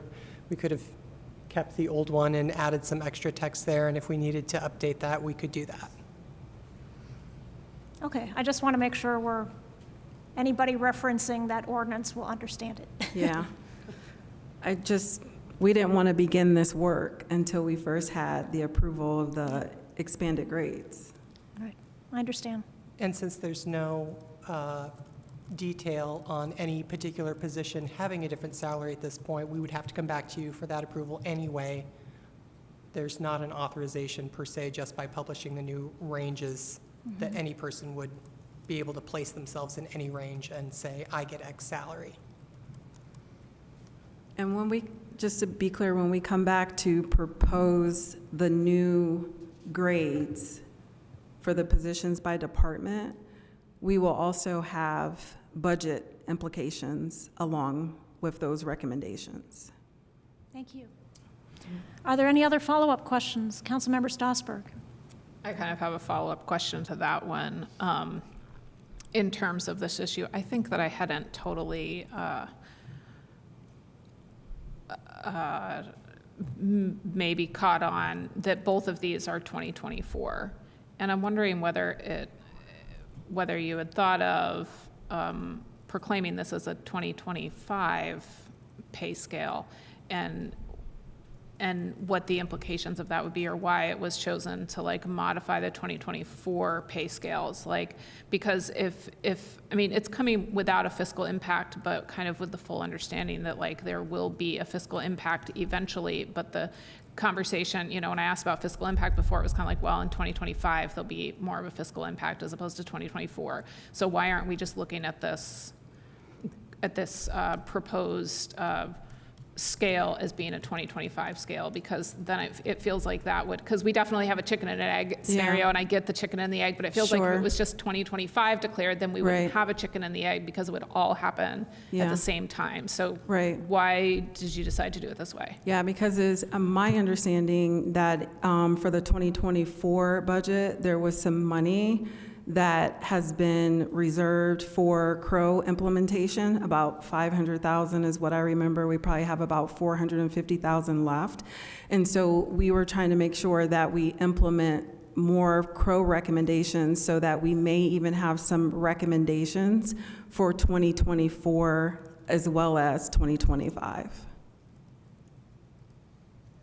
So there might be actually like salary implications from this I mean, we're going to be off for like 6 weeks, and you said the timeline for trying to explore some of these based on this was the end of July.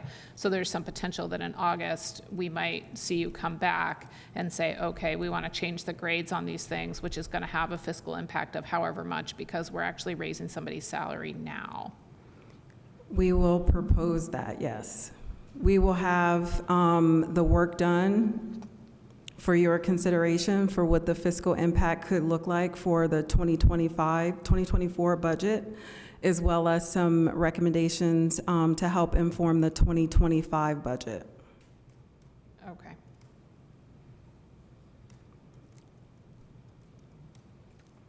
I think that answers my question. It is kind of an uncomfortable chicken and egg scenario, but it might be a necessary uncomfortable chicken and egg scenario as long as it's a legal chicken and egg scenario. Councilmember Flaherty. Thank you. I want to follow up on this chicken and egg. Councilmember Zulik let me know the egg came first. So we're considering the egg this evening. I grant the sort of, the awkwardness of the two-step phase. It might just be worth really clarifying for all staff and displaying sort of both somewhere, right? Like what's happening? Like here's the old, here's the new, and we're in the process of reevaluating and reclassifying to align with the new, but we're not there yet. But my question, which is related to that, is will that all happen at once? So like when you all come back and get through the reclassification exercise and propose regrading, will that be the whole batch? Or I think Mr. Askins did speak to this potential. If we're only doing some and not all, then you really get into a confusing scenario of people's grades pointing to two different systems. And so that seems more problematic to me than just sort of acknowledging that we're in this interim transition phase and doing the entire batch regrading at one time, which I recognize also doesn't necessarily mean that everybody's grade number will change. It might be that they were a 9 in the old system and it's a 9 in the new system too, and it was a high 9 in the old system and a low 9 in the new system or something like that. Correct. But just, I guess to restate the question more narrowly, will that reclassification and coming to council for approval of regrading all happen in one batch, like all the jobs? That is our goal. That is our goal. Our goal is to look at all 430 positions with at least this first phase of determining where they will fit within the new pay structure. Okay, thank you. One small follow-up, if that's okay, which is that the regrading itself doesn't necessarily entail a fiscal impact. It's only if we want to pay people more. That, like, you could say everybody's salaries where they exist now are divided across 12 different buckets. We're going to parse it across 14 different buckets instead, but nothing changes in terms of salary. So is that an accurate characterization?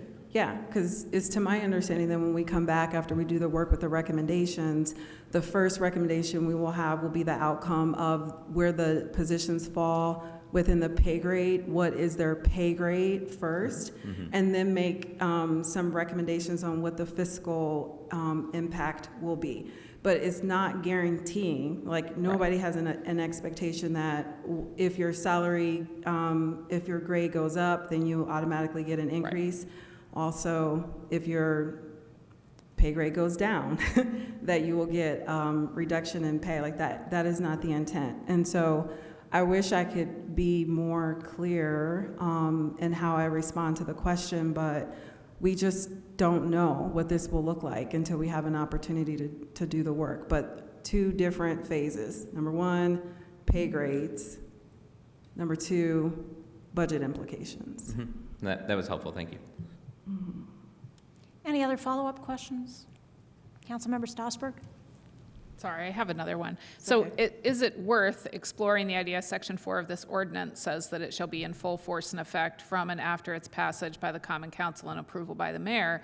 Is it worth editing that to put a date in the future when you think that all of this will be done by, so then it relieves that confusion between now and then, but still allows you guys to do that work knowing that we have approved this pay scale? I don't, I'm still learning, so I would say that I don't have, I don't know the answer to that question. I don't know what would be the best approach in order to be able to begin this work so that we can do the reclassification process. I'm sorry, I'm not as familiar with the language. I'm new to this too, though, so Yeah. I kind of have the same question. So I would love it if Council Attorney Lucas could weigh in on that, and anybody else, Clerk Bolden, anybody else who might have information. Yes. Thank you for raising this issue. I do see some value in adding some clarifying language to the ordinance. Not sure if we can do that tonight, but I do see the point in pages and pages of positions referencing grades that are no longer in the table. So I think we may need to clarify, either put both tables and add a new effective date for the second table, or clarify somehow. How does this impact the clerk's position that is attached to the same ordinance?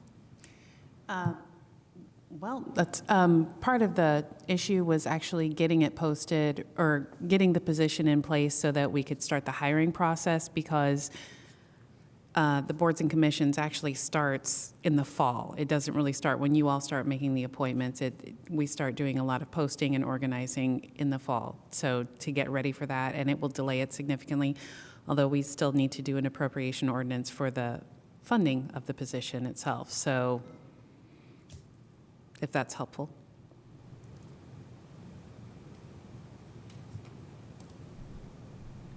Can we split that ordinance somehow between, consider these as 2 different things?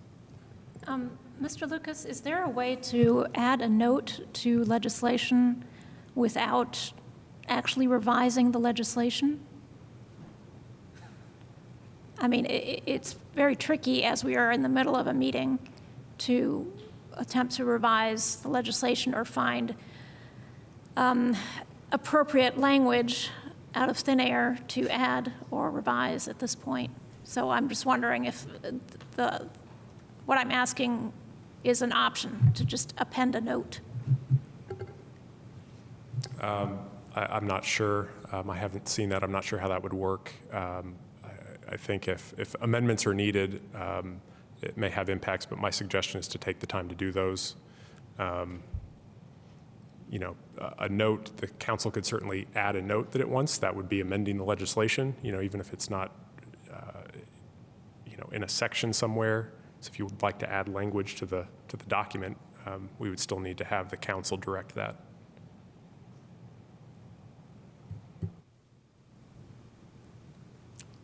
Do other council members want to weigh in on this question? Councilmember Asari? If we feel very strongly that we want to, you know, add some amendment and that we need the time to do it, procedurally, this would be a perfect time to you either recess and we do it right now while everybody's sitting here and take the time. It's only 8:30, or you do a committee of the whole. Then we work on that legislation right now. Because I do think, as has been stated, I think there is also a time pressure on, I mean, the city side. And so, I mean, we're sort of, there's a cascading thing here. And I mean, we're talking maybe about changing one line. I trust that we could do that in, you know, 30 minutes or so. Or alternatively, we recess for a few minutes and go. I can go get a milkshake, and the three of you who want to do it can write it, and then we come back. All of these options would work. I think Councilmember Asari, it would only work if you supplied milkshakes for everybody in council chamber. Councilmember Stossberg? I was just wondering if we could just make an amendment for Section 4 that says the new salary scale will take effect on such and such a date, like adding it on as a sentence. I don't know if that's good enough. Do we know what the such and such a date might be? That's a good question. A simple way to do it might be to say it will go into effect when the detailed position descriptions, however we define the charts, are updated in the 2025 budget. Well, that doesn't address what you were talking about earlier about the potential of 2024 changes. So, True. I mean, I think I will go ahead and call for a 15-minute recess, and then we can work on the clarifying language as an amendment. So let us recess for 15 minutes and be back here at 8:48. May I just say real quick that we do have a proposed implementation timeline for Crow, and that date would be the end of September. So if I had to recommend a date for consideration, I would go with the end of September. Yes, and we September will 30th. talk with you during the recess in order to get this right. Okay. All right, let us recess for 15 minutes. All right, let us resume the council regular session for June 18th.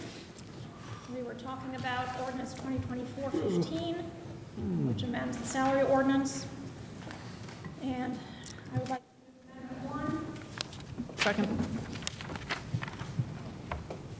All right, so we have discussion with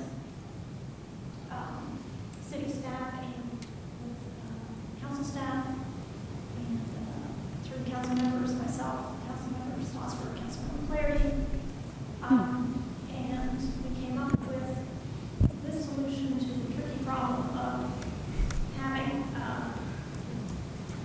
chart in our salary ordinance that has 13 pay grades while having positions in our salary ordinance that head back to the old chart that's being removed.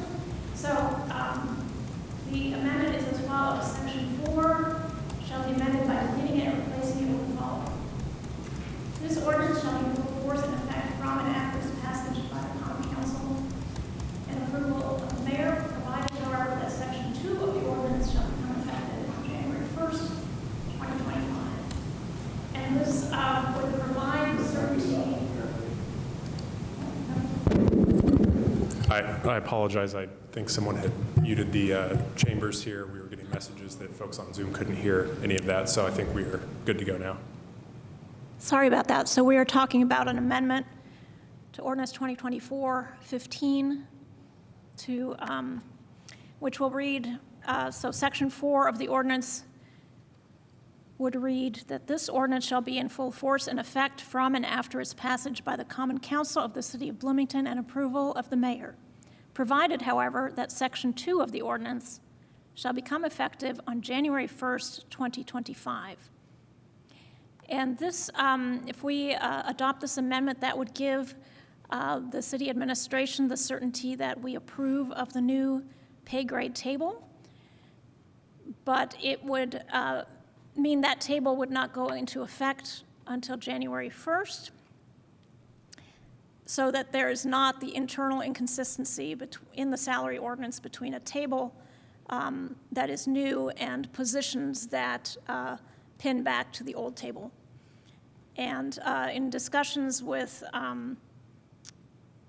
HR Director Paycheck, we and Deputy Mayor Knapp,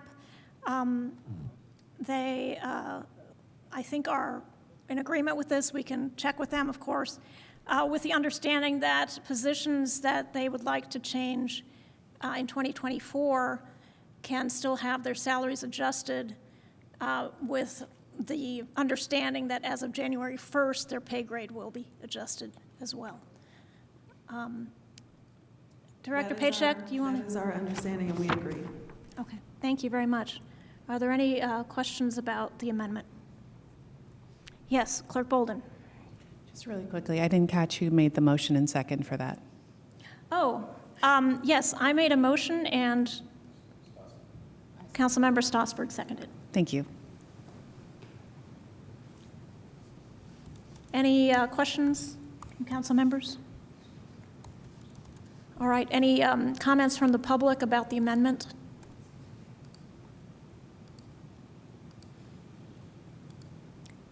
Is there anybody raising their hand on Zoom, Mr. Lucas? Not that I see. If folks do want to speak to this, please indicate by raising your hand or sending a message to the meeting host. Any signs of questions, No Mr. takers. Lucas? No, okay.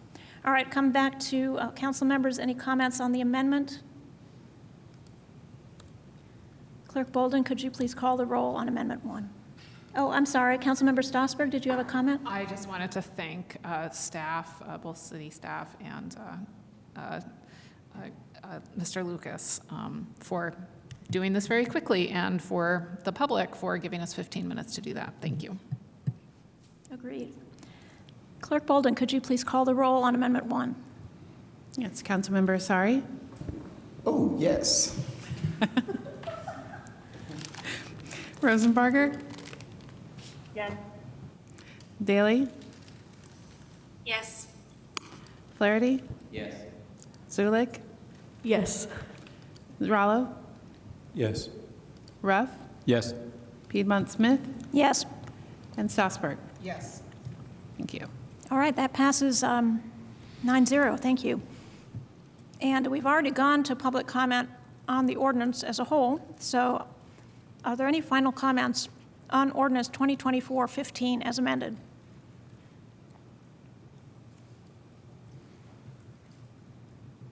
Seeing none, Clerk Bolden, could you please call the roll on ordinance 2024-15 as amended? Yes, Councilmember Rosenbarger. Yes. Daly. Yes. Flaherty. Yes. Zulik. Yes. Rallo. Yes. Ruff. Yes. Piedmont Smith. Yes. Stossberg. Yes. And Asari. Yes. And that is adopted by a vote of 9-0. Thank you to Mayor's administration staff and our staff and everybody's patience. I move that ordinance 2024-16 be introduced and read by the clerk by title and synopsis only. Second. It's been moved and seconded. Will the clerk please call the roll on the motion to introduce ordinance 2024-16? Yes, Councilmember Daly. Yes. Flaherty. Yes. Zulik. Yes. Rallo. Yes. Ruff. Yes. Piedmont Smith. Yes. Stossberg. Yes. Asari. Yes. Rosenbarger. Yes. Thank you. And will the clerk please read? Ordinance 2024-16 to amend Title II of the Bloomington Municipal Code entitled Administration and Personnel regarding amending Bloomington Municipal Code 2.04.120 Limits on Debate. The synopsis is as follows. This ordinance is sponsored by Councilmember Piedmont Smith and would set limits on the number and length of speeches during debate of legislation in order to make council regular session meetings more efficient. It would limit each council member's comment in the first round to 3 minutes and allow council members a second round of comments limited to 1 minute each. I move ordinance 2024-16 be adopted. Second. All right, I have a very brief presentation. In the interest of making our regular session meetings more efficient, I'm introducing this ordinance, which would limit the number and length of council member speeches. That is, comments after the presentation of the legislation, any question and answer period, and public comment. That's what's known as council speeches. Limit this to 3 minutes for the first bite at the apple and 1 minute as a follow-up or rebuttal. This legislation still leaves room for deviations, quote, with leave of the council. And the council could give leave through a motion to extend the time or change the time limits, or through unanimous consent, meaning the chair just extending the time, asking if anybody objects. So I'm bringing this forward because I think that sometimes our debate drags on for too long, and I'm hoping that a time limit will encourage council members to plan ahead and to focus their comments. And I think that it still leaves room for longer comment period, either given at the outset of debate of something that is particularly controversial or big or intricate. We could say at the outset we're going to have council comment for a longer period per council member, or during the comment, if it's evident that somebody just needs an extra minute, that adjustment can also be made. So I'm looking forward to the conversation tonight. That's my presentation. Are there? I should really pass this on to Councilmember Ruff. I'm sorry. So we're ready at this point for questions to the sponsor from other council colleagues. Councilmember Rawls' hand, I think, went up first. My question is, I'll direct it to Stephen Lucas. Mr. Lucas, you, at the request, I think, of Councilmember Ruff, you compiled a table of comparator cities. I think they were all cities in Indiana plus peer cities. I think that was the request. And could we just see that? Because I guess the question I want to pose is, as I interpreted it, this would be the most restrictive of any city that was gauged. Yes, council staff put together a table of, I believe, the top 20 most populated cities in Indiana. I believe that's the list we drew from, as well as other Big Ten cities in other states. Many do have time limits codified in their municipal code. Those cities included Indianapolis, Fort Wayne, Evansville, South Bend, Lafayette, Gary,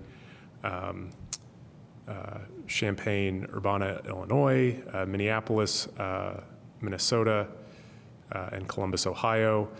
Many did not have any codified time limits. We did not take the extra step of checking to see whether there were time limits in practice. Of the cities that did have time limits in code, most had a limit of 2 opportunities for council member speeches or comments, up to 5 minutes apiece, although some did deviate from that.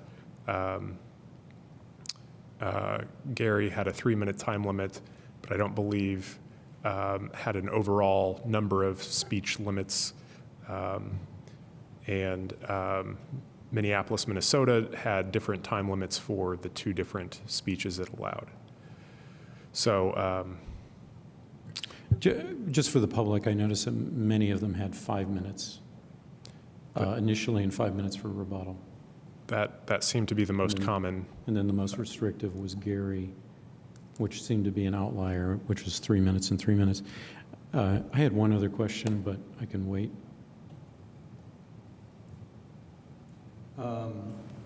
Other questions at this time for Councilmember Piedmont Smith, the sponsor? Councilmember Strasburg. Do you want to speak for just a minute to why you chose 3 minutes? I guess just gauging, in my experience, the comments that are made by council members after, at the end of a deliberation on a piece of legislation. It seemed to me that 3 minutes would encapsulate what people had said, in my experience. So it seemed like a sufficient amount of time.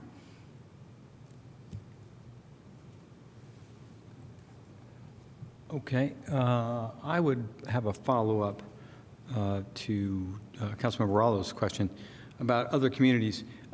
Indianapolis is one of the 5 and 5 cities. Yes. And how many council members are there on the Indianapolis City Council, Mr. Lucas? Do you happen to know that? 25. 25? I believe. Okay. Other council member questions at this time for Councilmember Piedmont Smith? Councilmember Rallo. Well, just for the sponsor, Councilmember Piedmont Smith, what evidence do you bring that this is necessary? Examples, specific examples for why we should adopt the most restrictive comment period of any city that is either among our peers or is in Indiana. Well, I don't think this is a matter of evidence. I think it is a matter of running efficient meetings. I would also like to say that I would be open to an amendment to increase the time limits, but I do think we need time limits. I would be open to an amendment to go with 5 minutes as the first bite at the apple, if somebody would like to make that motion. So I'm not sure what evidence could be brought to bear either way. We have had meetings that have run very long. You'll see in the whereas clauses of the ordinance itself that we've had 5 regular sessions that have lasted longer than 4 hours. 3 of them lasted close to or longer than 5.5 hours. That's a long time for us to be focused and do our best work, and it's a long time also for members of the public and staff to engage with us during meetings. So that's what I would say. Oh, okay. I'm not sure if Councilmember Sari or Councilmember Daley was. I saw your hand up first, actually, so I'm going to go ahead and call on Councilmember Sari, and then Councilmember Daley. Does the proposed ordinance apply to question time or only to comment time? It only applies to comment time, what we've considered comment or debate. And then sort of following on from Councilmember Ruffin Rallo's question as well, what's your estimate of how much time this would save us in meetings and cumulative? Our meetings vary so much, and the engagement of council members, like, I guess the passion of council members varies. I think it's very hard to estimate that. Councilmember Daley. Thank you. So just to clarify, what I'm understanding is that theoretically, going into a topic, we could agree to suspend time limits completely for a time of debate and just say, okay, we're just going to leave it open kind of like we do it now. Do I understand that correctly on certain issues? would have to be voted on, but yes. Okay. Thank you.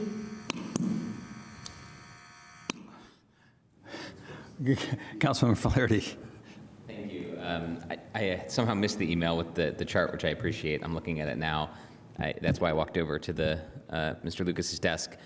While there, he mentioned that there are some nuances that aren't contained in the chart related to what actually is in code, and I wanted to ask him to expound on that if he is willing. Just that. I mean, it varies from city to city, so some provide time limits on opportunities to speak. I'm looking at an example now.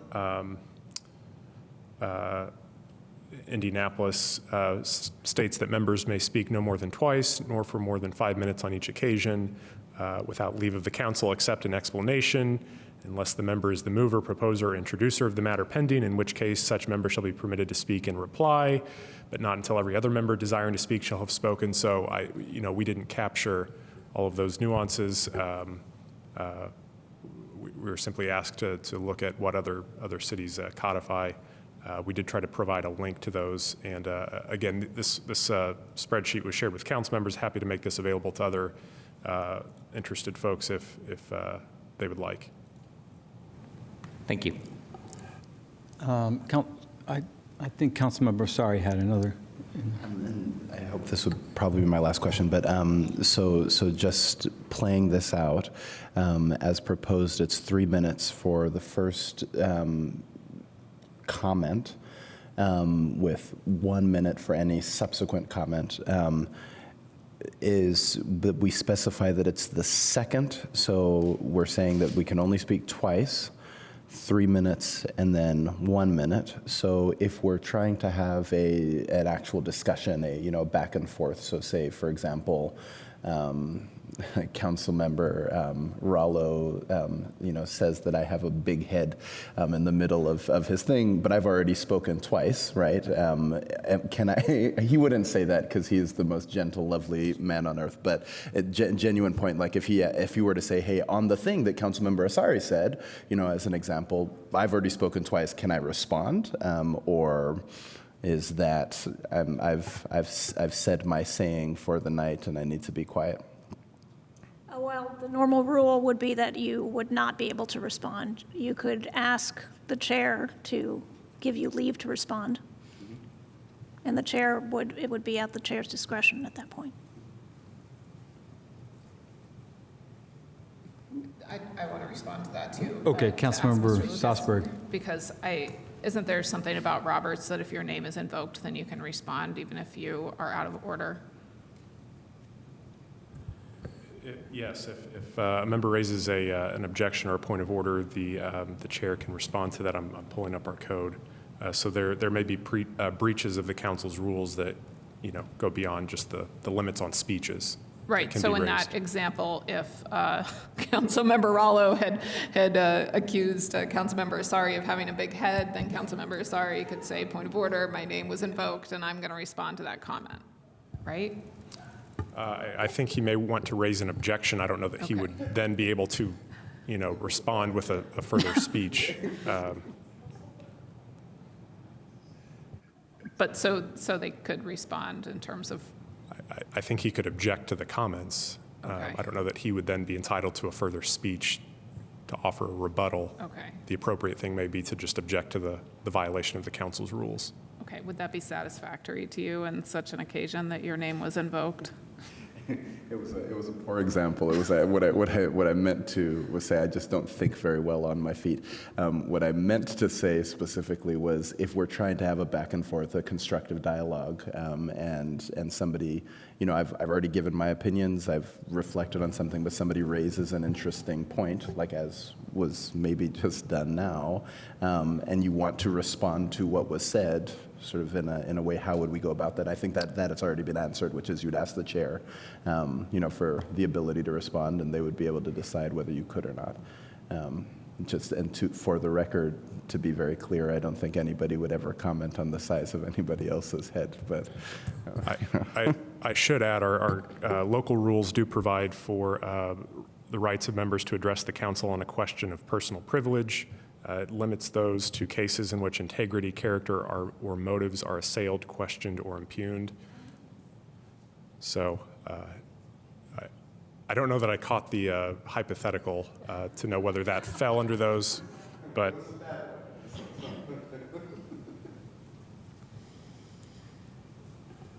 Councilmember Raleigh, you had a question?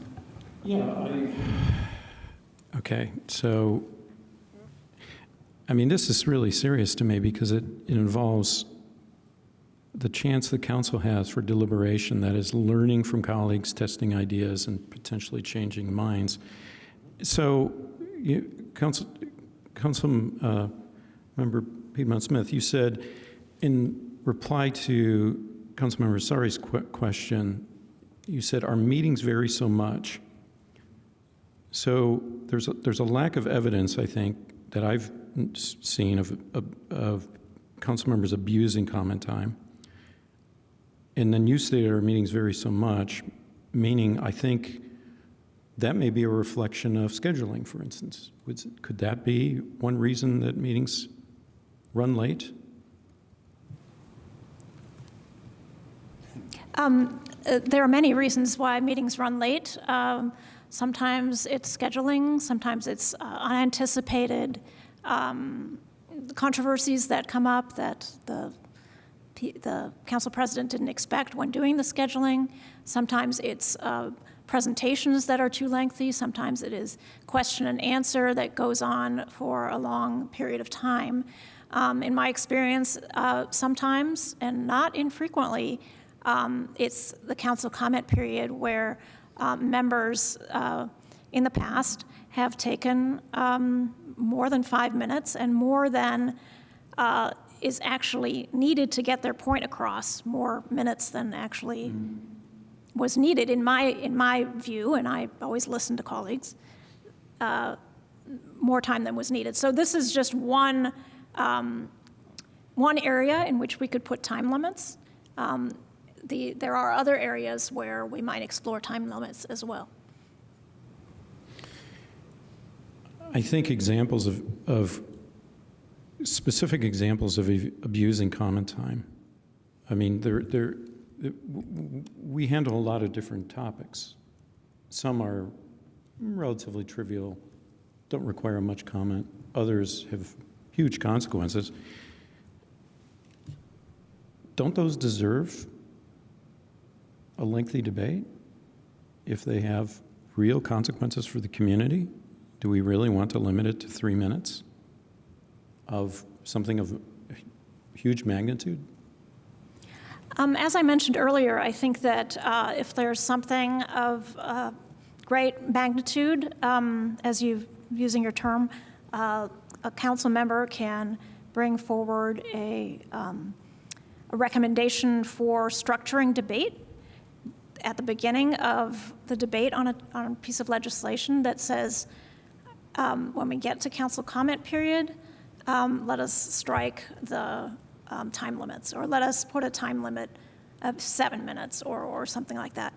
So I think that there are still opportunities to do that, but I think it's beneficial to have a default so that if there is, an item that maybe is not of huge consequence or is adjacent to a matter of great passion just for the one council member, that we don't get bogged down in council member debate that is not really necessary. So I would rather default to there being a time limit, and then if somebody thinks that a certain topic should not have those limits or should have longer limits, then that person can propose that. And I believe it's by majority vote. Is that right, Mr. Lucas? By majority vote, we could adopt that proposal. 2/3. Is it 2/3 or is it majority vote, Mr. Lucas? Before debate, the council can, by a 2/3 vote, set different limits on debate on a particular question, or set limits on debate on a particular question. The limits on the speeches can be authorized by leave of the council. That's by majority vote or usually by unanimous consent. The point is to move through that quickly if you'd like to extend comment period. Okay, so to structure debate, so the whole period of the Correct. legislation consideration would require 2/3? Correct. Okay, thank you. Just a quick follow-up, so if I'm getting your meaning, what follows is that the majority can essentially quash minority viewpoints, because there may be quite a 180-degree difference in opinion on the council, and it may require the minority to describe contextually what their objection is to whatever maybe the majority would like. This would disallow the minority, potentially, if the majority wanted to silence the minority opinion, to have the upper hand, isn't it? Isn't that the case? No, each member, whether in the minority or the majority, would have the same time limit. Yes, I know, but I guess what I'm saying is if the minority view requires expounding to, in other words, demonstrate, their objection. I believe you asked a question, and I believe I answered it. Okay, I think my assumption is correct. Any other questions before I ask a question? So, Councilmember Piedmont Smith, you reached out to me several weeks ago about this, and I appreciated it, and we discussed it. And in that discussion, I think I remember you saying that when I expressed concern that the 3-minute time limit for final comment was not adequate to express all one's concerns, points, arguments in a summary statement. I think you said that a lot of what's often said in comment could be made in the question section. Do you remember saying that? Well, do you not think that if that's the case, then how is that going to shorten the meeting if you're still if you're still making the points, but you're trying to make them during the question section? That still adds that same amount of time that if you try to, maybe even more time, because you're trying to think of ways to ask a question when you're really just trying to make a comment, instead of just making it as a comment at the end. What would you say to that? Well, first of all, I think the presiding officer should be strict in keeping council members to questions during question period and not comments.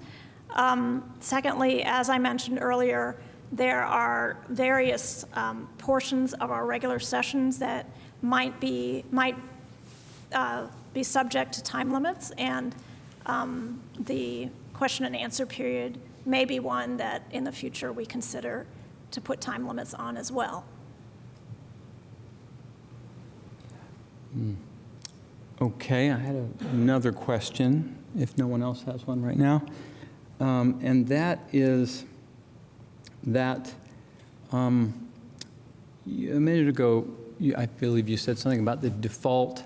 We should have a default policy just because most things aren't controversial and wouldn't require us to have a special vote to extend comment period or the comment time. But if the default policy is sort of based, you framed it in terms of the simpler, non-controversial type issues, those are by definition simple, non-controversial, and they go very quickly, and a lot of times council members have zero comment at all. So why would we sort of frame a policy on based it on that type of agenda item that's simple and straightforward, non-controversial, when the issue only arrives on complicated, controversial issues that do require thorough debate, and having a discussion and a vote to extend the debate will actually add time to the meeting. To make a motion and have discussion and a vote on granting more time on this particular item, that actually doesn't seem efficient to me. How would you respond to that? Well, last week we had a resolution on gender-affirming health care that was voted on 9-0. And yet, there were extensive comments from 2 council members prior to voting yes on the ordinance that were quite extensive. And so I think there are non-controversial issues or issues or legislation where everybody wants to vote for it, that still, especially on resolutions and kind of issue-oriented statements, that council members have in the past taken more time than I think was necessary to do our business and to understand their viewpoints. So let me follow up with that. You're saying that because the majority was in favor and voting yes and supporting that particular item, that people were just sort of wanting to chime in and just sort of jump on and say something positive that really wasn't necessary? I'm not sure what you're saying. No, so this was just one example. I think there are lots of examples where people want to speak in detail about a certain issue when it's a resolution statement that we're making. And in the case that I mentioned of last week's meeting, I believe it was yourself and Councilmember Rollo who wanted to make extensive, I didn't time them. I don't know. They may have been within 3 minutes, but it's just an example where there were extensive comments, even though everybody wanted to vote yes. So in that way, it was non-controversial, and yet there were points that 2 council members wanted to make that took some time. You know, whether those exceeded 3 minutes or not, I don't know. But that's just an example where something that received a 9-0 vote and therefore did not seem controversial did take some time during council comment period. Well, if no one, I only have one more question at this point for Councilmember Piedmont Smith, but I want to check and see if anyone else has a question. Before I do that, Councilmember Taylor or Rosenberger? Neither. So my final question is, in your opening comments, the way you sort of framed or spoke about the final comments, I took it as you sort of view them as, I don't know, just more of just a final comment or statement, as opposed to part of the deliberations. I consider them very much a part of the deliberations. So is your view that they're just an opportunity to sort of say, here's how I'm going to vote, and thank the petitioners and staff members who worked hard on it or whatever and voting, or do you consider it part of the deliberation with the potential to persuade other council members on the vote they're about to cast?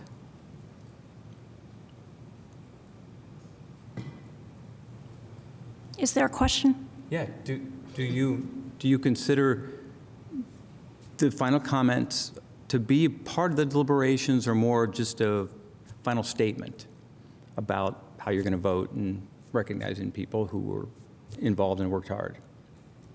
I think they are part of final deliberations.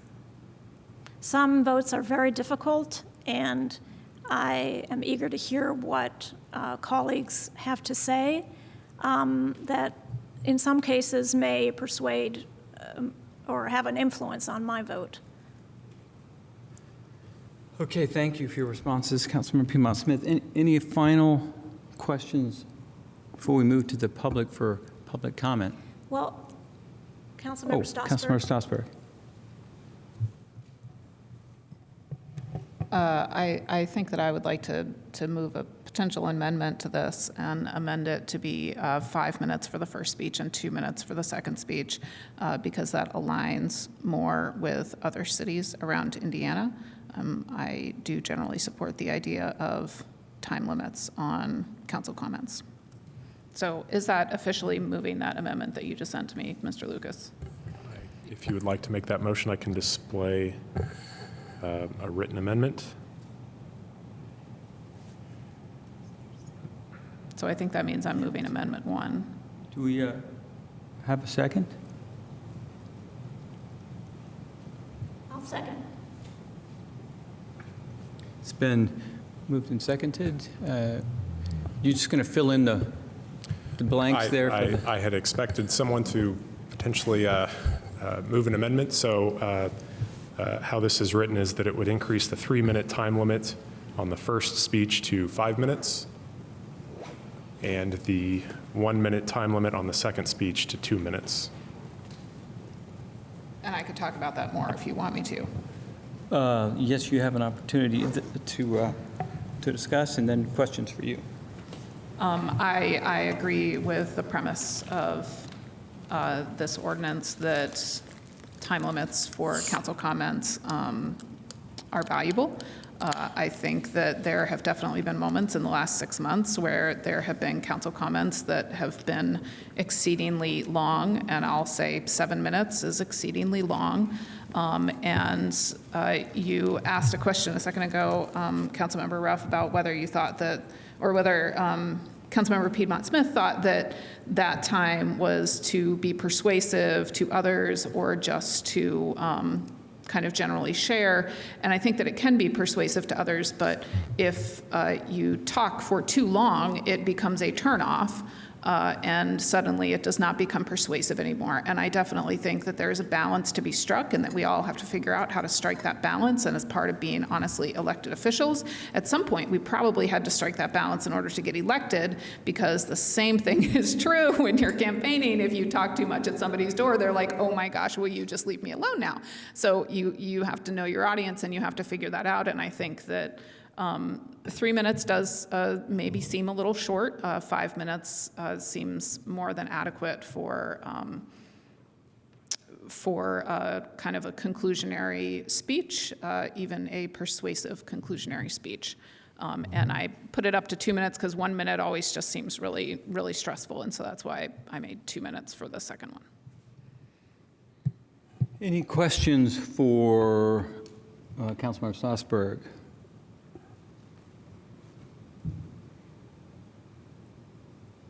Seeing none. Anyone from the public like to make a comment regarding the amendment? Right? Yeah. Just the amendment. Steve, you would have thoughts on this. But on the amendment, this proposal would increase the total potential time for any item before the council from 36 minutes to 63 minutes. That's true for every initial question and every amendment, and even debatable motions. So while it's rare that every member takes their maximum amount of time, one has to prepare for that potential amount of time. So I'm going to say in my main comments on the ordinance as a whole that there are going to be more concerns than just this. And again, it's good that this is being discussed at all, but perhaps a single change to code alone, unassisted by other changes, strategic changes to code, might not be adequate to achieve the goal that I think everyone wants.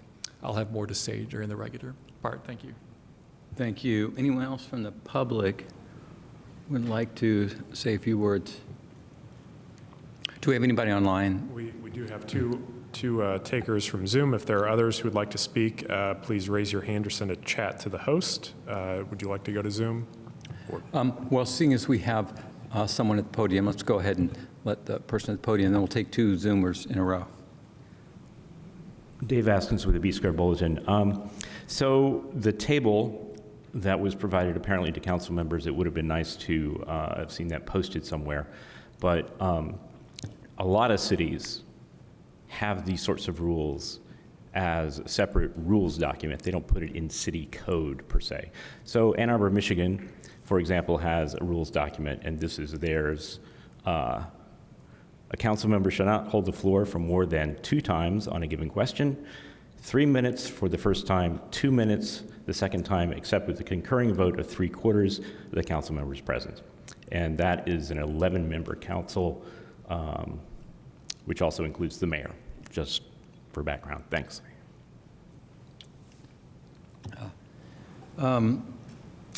So can we go to Zoom?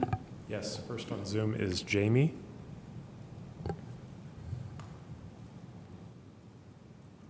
Hi, my name is Jamie Scholl, and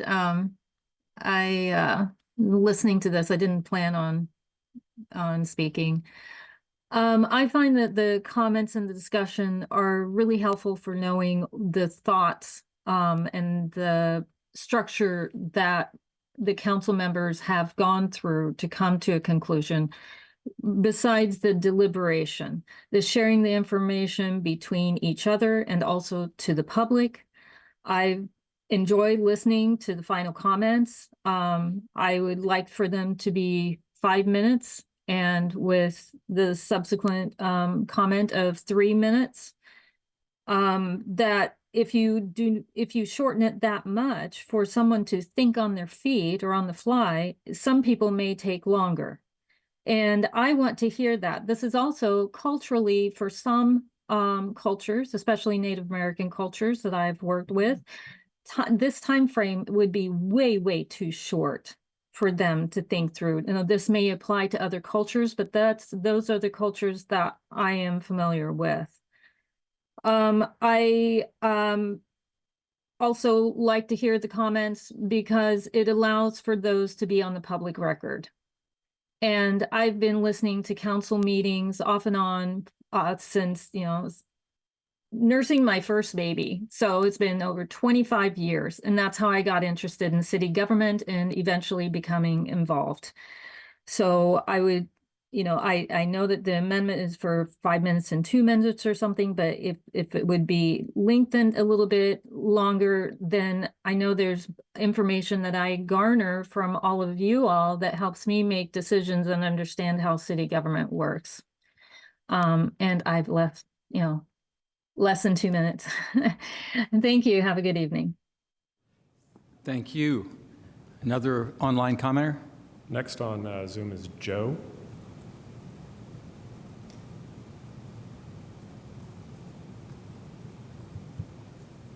Good afternoon, or good evening, rather, council members. My name is Joseph B. Davis. I have been present in the chambers tonight to make earlier comments, and I would like to speak to this issue, suggesting that the important thing to consider is that vigorous debate is necessary when it comes to contentious issues in the community. There should not be limits put on the debate. We, the community, are relying on you, the legislators, to be the checks and balances on the executive branch. Limiting any sort of comment to 5 or 3 or even 15 minutes does not give the opportunity for a debate in which a person makes citations of local municipal code, state statutes, and Indiana constitutionally guaranteed rights of procedure. We are paying as taxpayers what you're earning to represent us. And it's the people's concern to have a full and unlimited debate by our representatives. So anything that constricts that is questionable under the law. It is questionable under the law. So you must please consider who you are serving. Who are you truly serving? And we need every counselor to be able to have their full and complete opportunity to present their argument, because that's your role. the meetings typically run long, not because of council activity, but it's because of the public being so numerous that it's necessary to extend into the evening hours, these discussions. I'm sorry, that is the real true reason why these things run long. Placing blame on other council members for speaking too much is not serving the people. Your must rethink- time has expired. Thank you very much for your comments. Thank you. Do we have anyone else in the public who would like to speak to the amendment? Seeing none, any comments from council members? Councilmember Rallo? Yeah, I'll just say that I'm generally opposed to any restrictions on comment. I think that we're all adults and we have the ability to self-regulate, and we can be judicious about what we say and how long we say it. I think that a couple things to consider here. Although I think that this amendment is an improvement, it still makes us one of the most restrictive on council comment in the state. So legislation has much of the legislation that comes through has a certain inertia, and it has, but we are the legislative body, and our task is to evaluate it and make sure it passes muster. There's a lot of things that the administration may wish to, and no criticism of the administration. They have their own priorities, but we're there as a check and balance. So this diminishes our check and balance role, I think.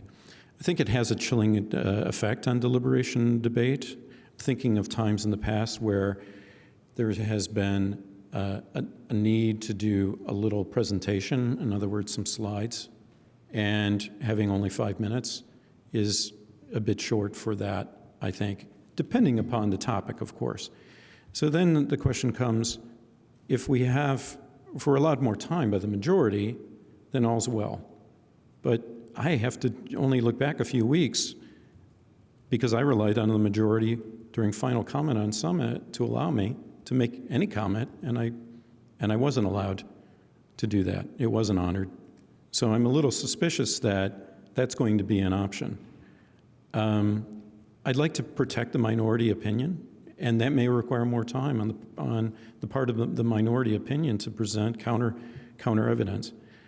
I have been persuaded to change my vote on some matters in the past because of active discussion and deliberation. So I hate to see that limited.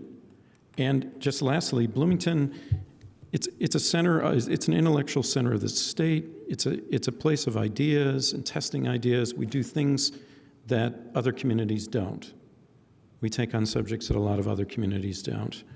And I think that does a real justice to the community and to the fact that we're a democratic republic where we have the ability for the public to come forward and their elected representatives to explain themselves. And I owe it to my constituents on matters of great significance to be able to explain to them in full why I may be opposed to something.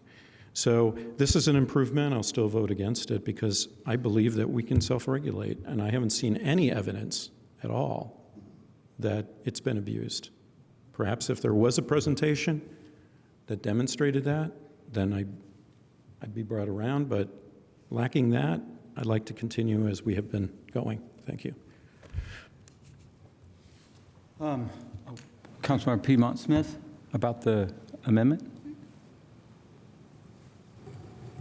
Yeah, I appreciate Councilmember Strasburg bringing forth this amendment.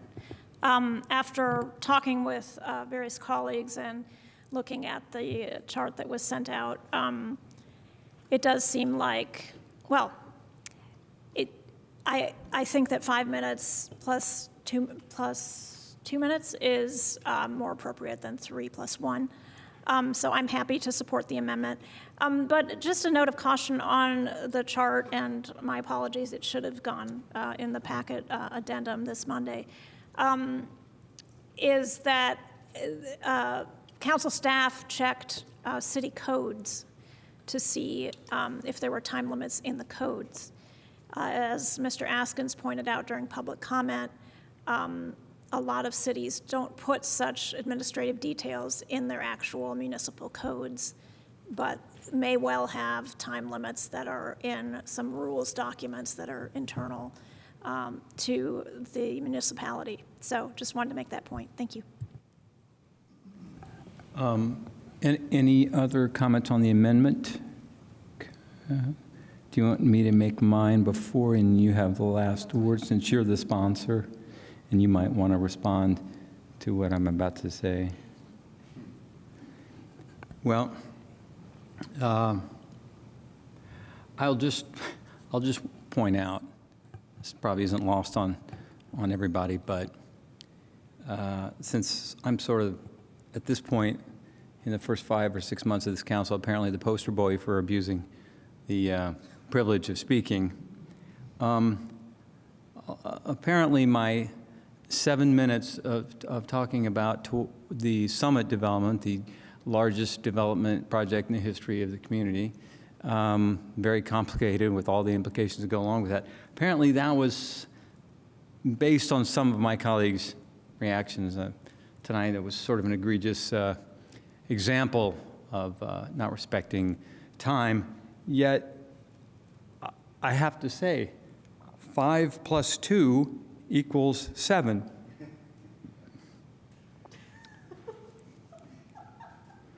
So,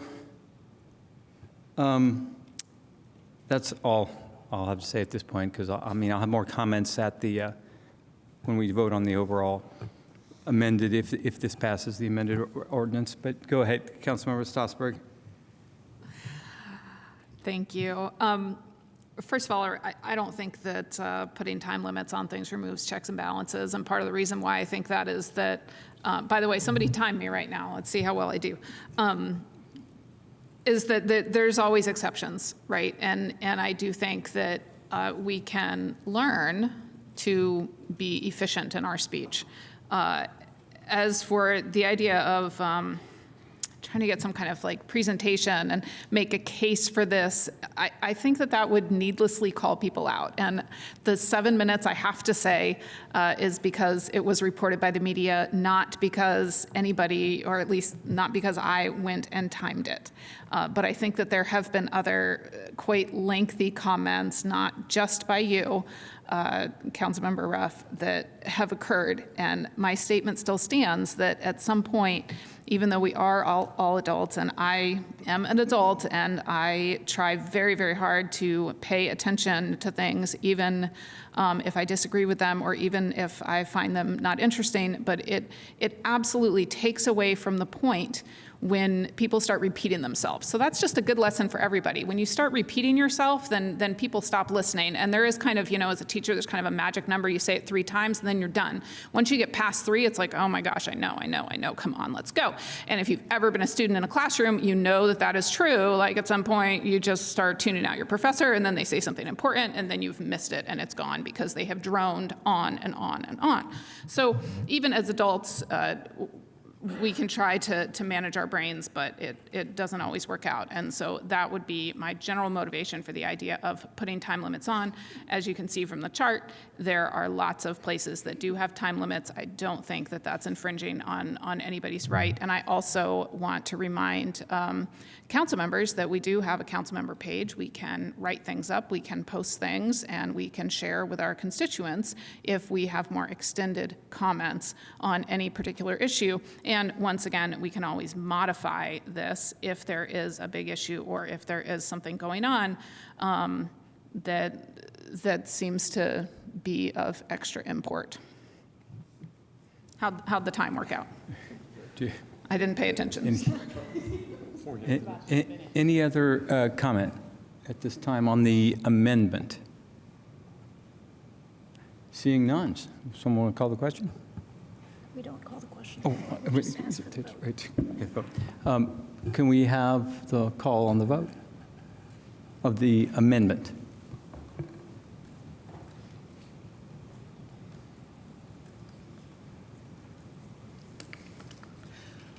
Councilmember Flaherty. Yes. Zulik. Yes. Rallo. No. Ruff. No.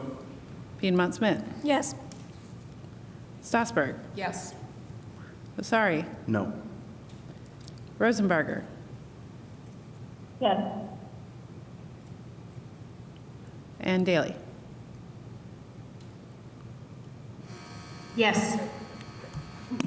So it passes 6-3, correct? All right, now we're ready to move back to the item as amended.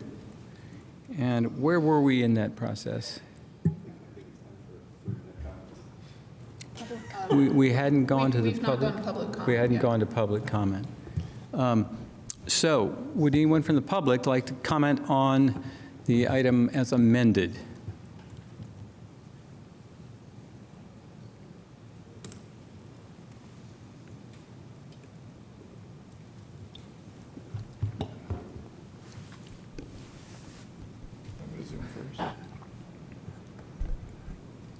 Don't forget to state your name.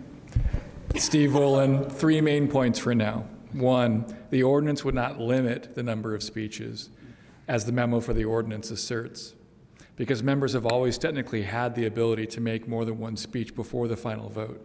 What it would do is formalize the fact that members have always had that right, but have been discouraged by our local convention of using the phrase council comment from taking a second bite of the apple. So I'm encouraged to see the concept of 2 bites and some kind of clock-measured limit being written into city code for council members.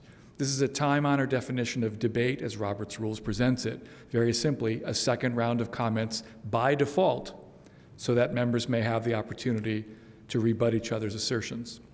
It shouldn't be confused by the kind of unmoderated debate seen outside a public body where people retort back and forth in 3 rounds or 30 rounds or more.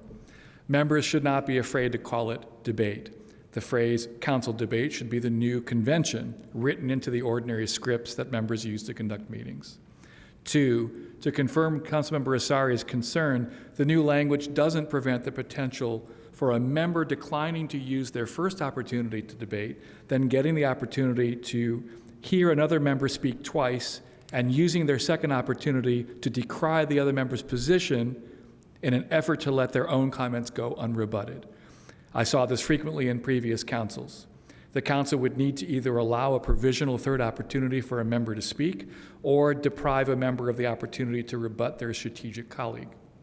3, most importantly, this change alone won't do enough to limit the length of meetings. Council must consider additional ways meetings can be limited, like limiting the overall time that council will devote to a given item during a regular session, not extending the time for public comment periods simply because people have shown up to speak, rather than, say, strictly limiting public comment periods and requiring would-be public speakers to sign up in advance, limiting the period that a council member can make an inquiry and get answers from a witness, limiting the total period for Q&A, limiting the presentation period. No one should need more than 20 minutes to present, and requiring any official wanting extra to justify using the valuable public time of all the individuals collectively attending a regular session. Advertising an individual item on the agenda to be heard at a specific time to make it easier for people to attend only that item. If council can recess, it can say ordinance X, it can say ordinance X will not be heard before, say, 8:40 p.m. In conclusion, how often will this change go by the wayside? That someone will ask for more time is inevitable. Council has made several such exceptions this year alone, and why can't more issues be drawn out across future regular sessions rather than always going late night? This effort to rein in council members' tendency to speak indefinitely, and I speak from experience here, is a good start, but dramatically bringing down the time of regular sessions. Mr. Volan, thank you. Thank you. Additional public comment.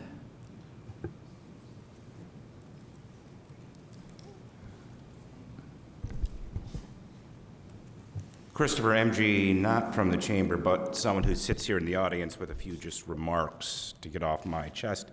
I recall sitting here last session where the processes was a big debate. It was talked about, it was covered in the B Squared Bulletin. The committee as a whole was used, and attendance suffered because we're getting on the processes. And if you look at attendance numbers, certain people didn't show up based on what the meeting was, work sessions included. I go to the budget hearings. We spend a lot of time talking about, should it be 4, 1 week, 2 next week? Should it be, we're talking about more processes, and then we get into this, which goes to the point of what are we trying to solve? Shorter meetings. So we had the committee as a whole last session, and we've moved on to not using that format, and it's gotten worse. And this is what this sort of addresses with the time limits, which is noble. I'm not sure we're getting there. I thought Mr. Volan made some excellent points on how to do this, but it's also going to take enforcement. But we're getting bogged down on all of the processes, and just keeps going, where we're not really doing some real work for the people, but we're just talking about different number of meetings, what the meetings are called, and looking at certain processes. But we are going to have to, the meetings do run too long. This shouldn't be, we're nearing 10 o'clock right now. I should be making the final public comments, but we're not there yet. And it's just going to take some discipline, I think, beyond if this passes or not. I don't really have an opinion, from all of the council members to really get down to some of the questions that they're asking, some of the comments they're making. Because we're all in this together. We want this to be a successful council, the model for councils throughout the state. We value you and the work that you do, and we don't want to go through this every month on certain processes that's going to make it easier, yet we're spending all this length of time on this particular one. So I don't know what I'm babbling on. It's late. We're nearing a recess. I thank all of you for your time, and it's an interesting debate tonight. Just make sure it's something you can enforce. Anything that you do have, we need to have the enforcement involved, and that can be kind of tough, hip checking your colleagues on some of the time limits. But I thank you all. Appreciate it. Thank you for your comments. Stephen, real quick, do we have any, or Mr. Lucas, do we have anybody online or on virtually? Moment. Can we go ahead and take that person real quickly? Yes, we have Joe. Hello, yes, this is Joe Davis again. And Indiana rules of evidence present that a witness can be cross-examined. And then so you are all witnesses. You're witnessing, making your own witness. And so there has to be an opportunity for every person to cross-examine the other council member when they make a comment, if they have something to say about it. Restricting that is going to procedurally be in violation of Indiana constitutional law. One must always be able to cross and ask a question of every witness. You are all witnesses for the people. You must remember this. You are all witnesses for the people. We need each of you to provide your best effort toward ensuring justice for all of us, the freedoms that we are granted under the Indiana and the federal Constitution, and that you provide our duty of care, because you are all that we have. You are all that we have to protect us from potential violations of our civil rights as citizenry. So I thank you very much for all your consideration this evening, but please do not place restrictions on your ability to communicate, especially when it takes the nuance to present Bloomington municipal ordinance, Indiana procedural laws, Indiana statutes, federal civil rights statutes. Thank you very much. Please listen to Dave Rollo. He is correct in not wishing to place limitations, but to use self-regulation in order to shorten your time as you see fit. But we need you to serve us. Thank you very much. Thank you for your comments. Anyone? Oh, yes, we have someone at the podium. Good evening. Dave Askins with the B Square Bulletin. Councilmember Ruff made, I think, a fairly controversial claim in some of his comments.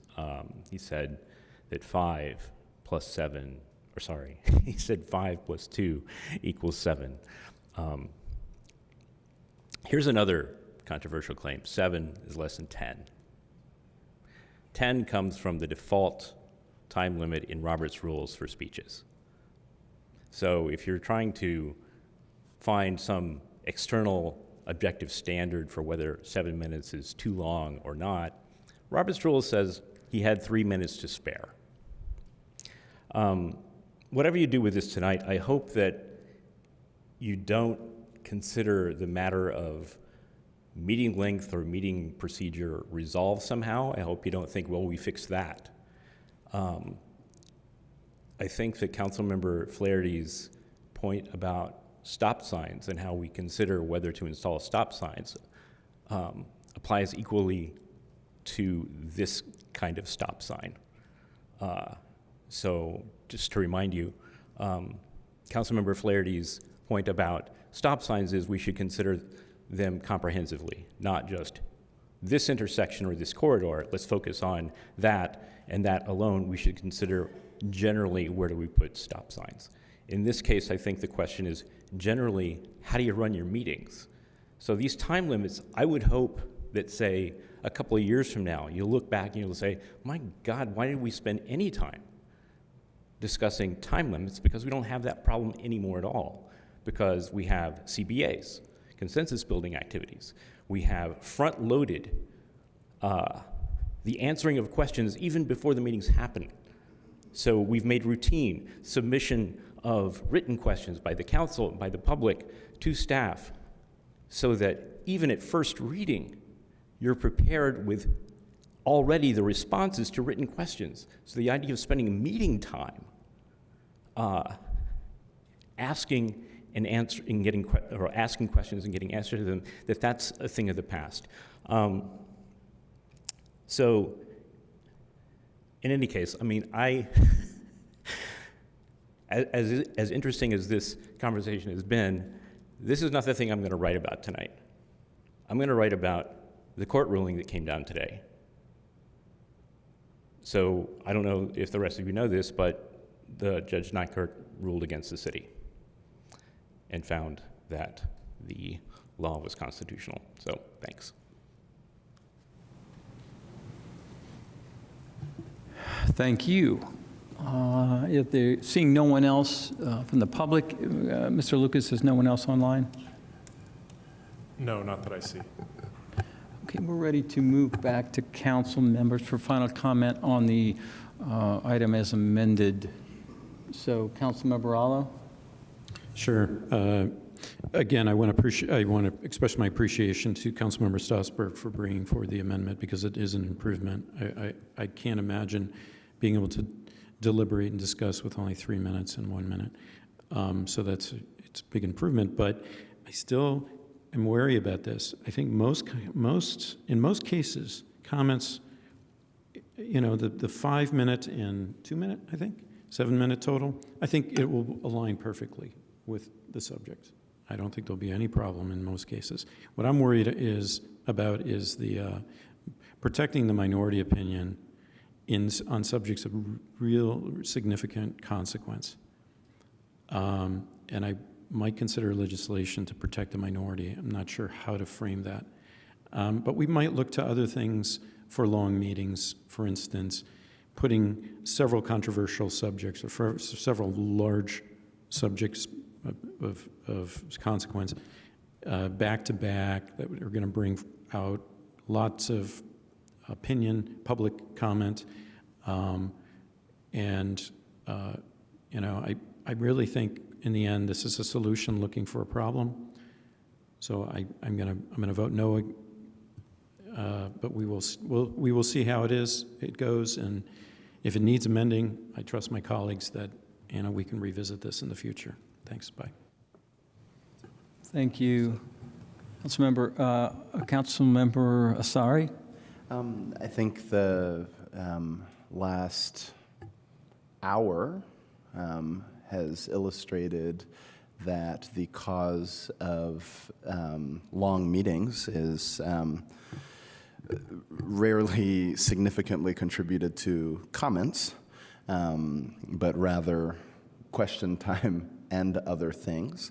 I think that I share, and I have said this from literally our very first gathering together,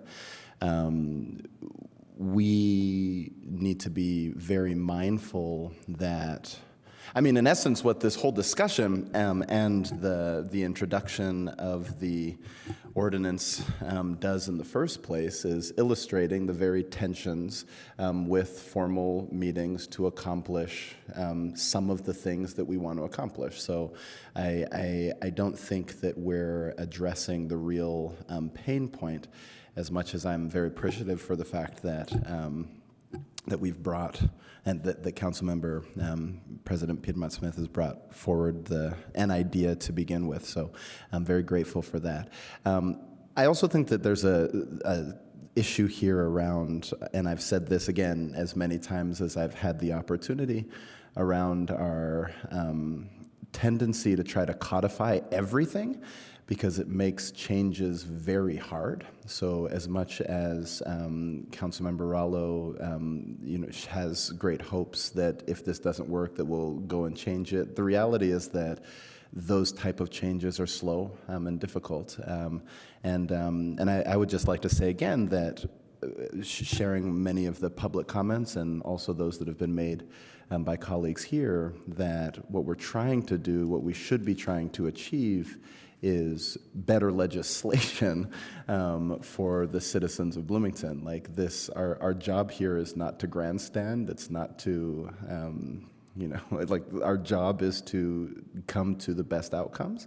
And the role that vivid, engaged discussion plays in that, I think, is crucial and important. The quickest thing also, the last thing that I'll say, the quickest thing that we did this evening, we passed I think a fairly significant resolution to give more money, budgetary lines to the CIB. We started that discussion at 7:17, and we ended that discussion at 7:39. And that's in part because we'd done the work before coming to the meeting that made it so that long question time and debate wasn't necessary. So again, I now need water, so I've clearly spoken for more than 5 minutes, but I won't be voting for this. I agree with Councilmembers Rallo, Ruff, and the many public comments that have been made. Thank you, Councilmember Asari. Are there additional comments from other council members? Councilmember Piedmont Smith.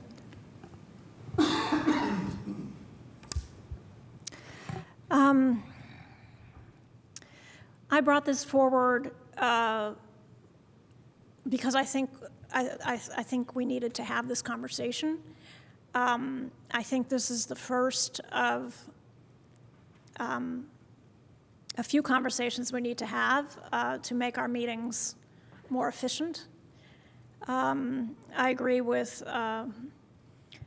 Mr. Bolin from the public, who said, we should look at other parts of the meeting and scheduling agenda items in a meeting be more efficient and to be more friendly towards the public and towards staff who come for certain items.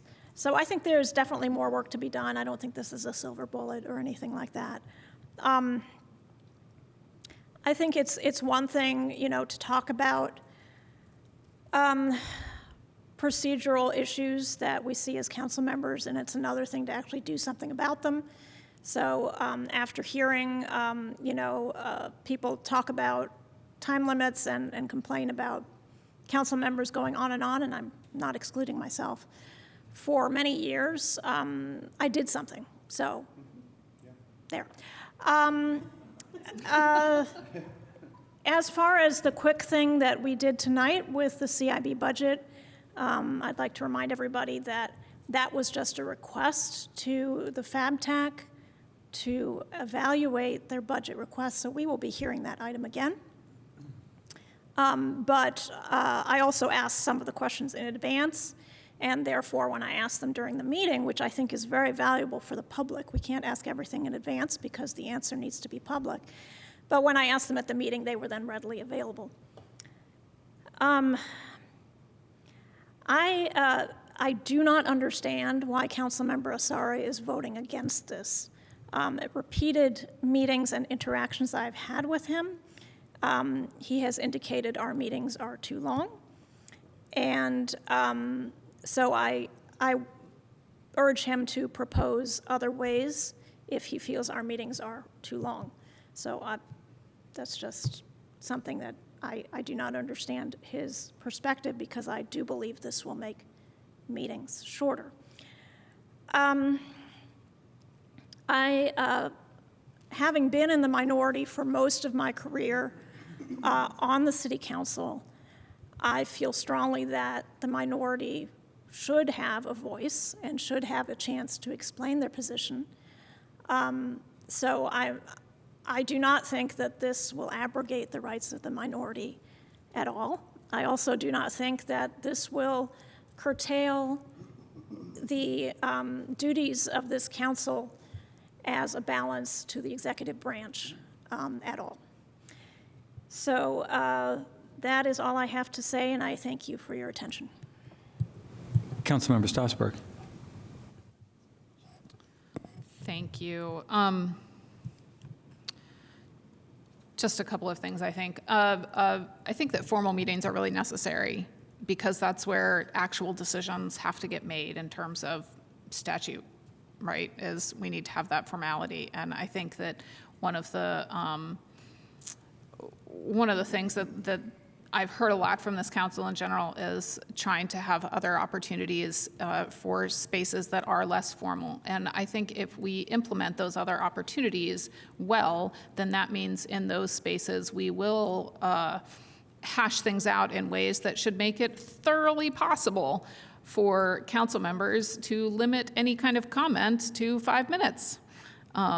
And not even necessarily need the second round or subsequent rounds after that. So I think if we generally do this right, then yeah, it might not be an issue. In a couple of years, we might be going, oh, there's no problems because nobody is exceeding this time limit because we've had so many conversations about it earlier. But right now, we're not at that point.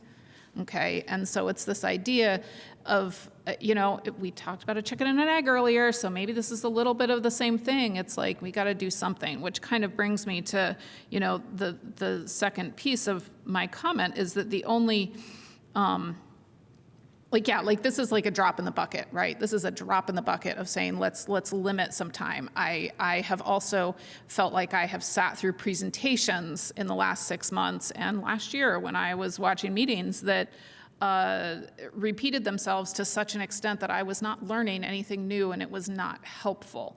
And yeah, I do think that presentations could be done in 20 minutes. I think that it would be really interesting to try to put time limits on council questions, but I think that enters this real practical element of who is going to keep time for us. Because we have a clerk on one side who is supposed to be keeping an accurate record of the meeting. Keeping time limits is not her job. And then we have a council attorney on the other side who's supposed to be helping us in legal ways while also managing the Zoom and managing anything else that might come up that might be unexpected. And to ask them to try to keep track of time, I think asks a lot. And so this is a piece, right, that could be kept track of relatively easily in the same way that public comment is kept track of, and that's not overly onerous to them. But I think putting limits on question and answer period would end up being potentially more onerous than that.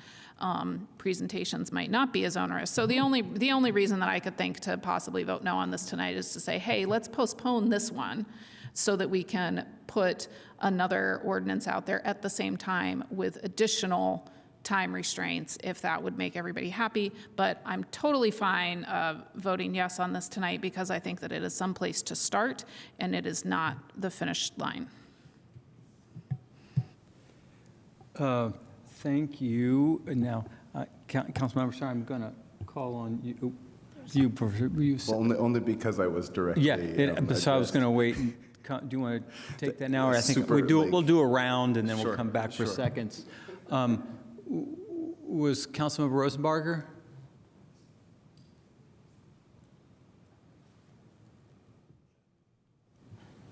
Thanks. I didn't know if you all saw me. I would say I'm okay with codifying this for now, with the idea that we can try it and remove it if necessary. So that's fine with me. I mean, I plan on supporting this. I didn't really know where I was going to go with it at the beginning or reading the packet, honestly, but I think in my last term, council members tended to not try anything new, and I'm really happy that this term folks are up for trying new things, you know, so I want to try to be supportive of that to the best of my ability, and I want to be supportive of this. I guess too, last term and this term, I'm very aware of who tends to take up time and who doesn't. And I think about this a lot personally, that I feel like something we haven't talked about, but a different perspective. I'm just a product of a woman being raised in the US, and a lot of times I have a hard time taking up space. And so when I see that our meetings are lasting longer, I think it's like actually part of my duty to like help get the meeting finished, because most people in the room don't want to be in the room. And so I tend not to speak. And I'm kind of wondering if like an allotted time per council member would actually help some of us who don't speak up so much, speak up a little more when they know that they have time allotted to them. So I even speak, I think, more than other members of this council. So and I don't actually think I speak that much, looking at you other ladies. So for that reason, I do like it. It's like it's coming from the opposite direction, like, right? Like we want to limit speech potentially, but also I think we want to encourage it from folks we don't tend to hear from. I also think we do have a lot of other opportunities as council people to say what we are thinking and why, if we can't get it out in a succinct way in 5 minutes, or a moderately succinct way in 5 minutes.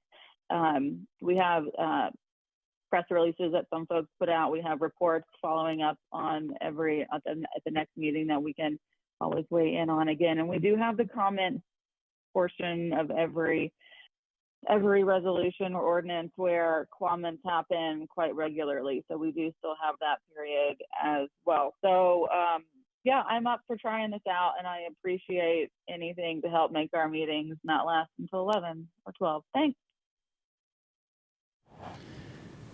Councilmember, sorry, you had another. Just a quick response to the point that was asked is, why I was against this, given, my soapbox on shortening our meetings, limiting our meetings, having less meetings. It's more so about the sentiment that doing this is moving us in a significant direction towards actually achieving that goal, which I don't think it is. I think that this is a way of delaying us making some of the more radical changes that we really should be making. And I think that I'm not saying you're looking at me like as though I'm saying you are doing that. I think that the result bureaucratically will be that we will take longer to make some other changes. Also, I don't think that this is where we should have had this conversation in the first place. Great example of the type of conversation that would have taken maybe 20 minutes in a CBA type of meeting. I'm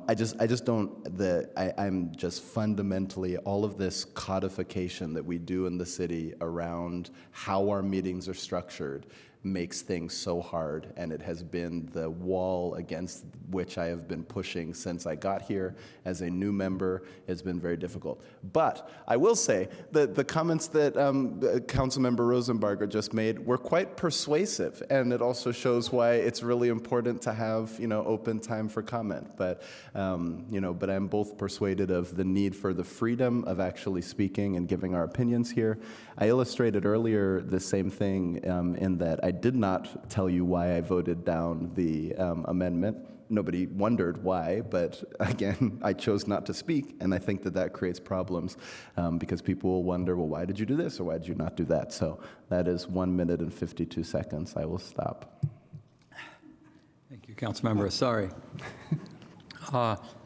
I'll take an opportunity then to make some comments. This is going to maybe strike people as crazy talk, but I think the public's business takes a lot of time, especially in a place like Bloomington, where people care, where there's a lot of things that come at us, a lot of legislation, a lot of things being tried, government being a testing ground for a lot of things locally, local government. So I'm going to say, I mean, people say taxes always are in need of relief, and council meetings are always in need of being shorter. I don't feel like our meetings are too long. Public business takes a lot of time. And we could definitely do a lot of things differently. We could look at process-wise. But reducing or curtailing active deliberation is just that's what we're elected to do. One of the primary parts of our job is to carefully, thoroughly do due diligence, share what we learn, try to persuade our fellow council colleagues. My example from Summit, I'm going to go back to, because I know people have said, oh, that was just out of line. 7 minutes to talk about the Summit development. And this idea of you should plan before you go in. You should plan what you're going to say. Well, what does that say about how your mind is already made up when you go in? Yeah, I'm going to just plan it, and I'm not going to really hear that much of what other people said. I remember in my comments on Summit, I did mention that there's been a lot of economic research over the years by economists that have shown that residential development does not generate enough taxes to pay the additional costs of services and impacts on the community. And later on, I had incidents where I had interactions with council members who I really got the feeling they didn't hear that. They didn't hear that I said that at all. And then when Councilmember Rowland mentioned on the radio the other day, there was like a surprise that there was that research out there, that had been something that's actively a part of academic research that's looked into the cost of development relative to the taxes generated. So this idea that we come in all planned out, we should be able to do that. I was not planning at that meeting, that Summit, in my comments, to address someone from the public in their comments referred to a section of the comprehensive plan, the city's comprehensive land use plan, that I'd forgotten all about. I'd sort of forgotten about it, which is ironic because that exact language, I was the one who put that in there, who made the amendments to stick that language in there. And when I thought about it, I thought it was really relevant to the discussion that we'd had that night and to some things that had been said by both the public and members of the council. So I made a on-the-spot decision to read those sections, what I thought were a couple of relevant paragraphs of the comprehensive land use plan as part of my presentation, part of my arguments, part of my logic, part of my rationale. And in hopes of informing and educating and maybe persuading. And that added a couple minutes to the time I would have spent, to my total of 7 minutes, which as someone pointed out, I don't know if that's ever been checked or not, but that's what I've heard it was. And I'll just add that Freebird is 9 minutes, and Purple Rain is 9 minutes. Surely it's okay for a council member to address the biggest, most impactful development in the history of the city just about, with 7 minutes of comments. Look, so I just don't believe that a council member should be in the position of trying to choose between making the case and on the spot as things come up, as things are brought up by fellow council members, as they learn, as they maybe are persuaded themselves, and trying to decide, what am I going to cut out? What am I not going to say? That's not what we should be going through up here while we're going through our meeting and going through our deliberations. We shouldn't be struggling in our minds trying to figure out, what am I going to cut out of my comments to get down to the minutes, to get down to the time. To me, that's not the way we should be doing our deliberations as a council members, as a council. It's our responsibility of our job. This is why we're elected, to thoroughly do this. And, the idea that we wouldn't just let council members decide what's important and relevant enough to include in their comments or not. Right? It's almost insulting to me, actually, personally, to say otherwise, that we're not capable of deciding what's relevant and what's important in our comments, that we need to be time limited. And it's just not that often, I'm sorry, it's not that often of an issue. It's just not that often of a problem. And when it does come up to a lot of time, it's on some extremely important issue that deserves thorough and exhaustive debate and deliberations. I know I've said this many times before, but I'm going to say it again. I guess I'm a slow learner. Someone said, one of my council colleagues said something about council members can learn to be more efficient and more effective and to curtail their comments. Well, I guess after 21 years of serving on council, I still have not learned. And at that pace, maybe I'll learn when I'm in my early 80s. So I won't be on council. But I like to think most of my comments during my time on council have been worthwhile. The content has been important, it's been persuasive, or at least it's provided some perspective that may be different from what others have always just assumed. So I don't believe that this is the right thing to do at all. We can manage, we can self-regulate, and we do. So with that, will the clerk, any other final comments from council members? Wait. Okay, we're going, that was just a gesture? Daly actually had her hand up first. Oh, just an FYI. Thank you for pointing that out to me. Councilmember Daly. Thank you, Councilmember Flaherty. I appreciate that. So I find this very funny. I came into tonight's meeting, I had indicated I was fairly certain that I knew how I was going to vote for this evening. I do think that sometimes it feels like, council comments can go on a little long, and I think I'm, guilty of part of it sometimes where maybe I start to ramble because I don't know how to wrap up what I'm saying. So that can kind of sometimes expand the length of time for these comments. I'm going to lower my hand while I'm talking because that's dorky. Okay. Sorry. So I was feeling, I think maybe putting some time limits on it can help us maybe kind of focus and wrap things up a little bit better. I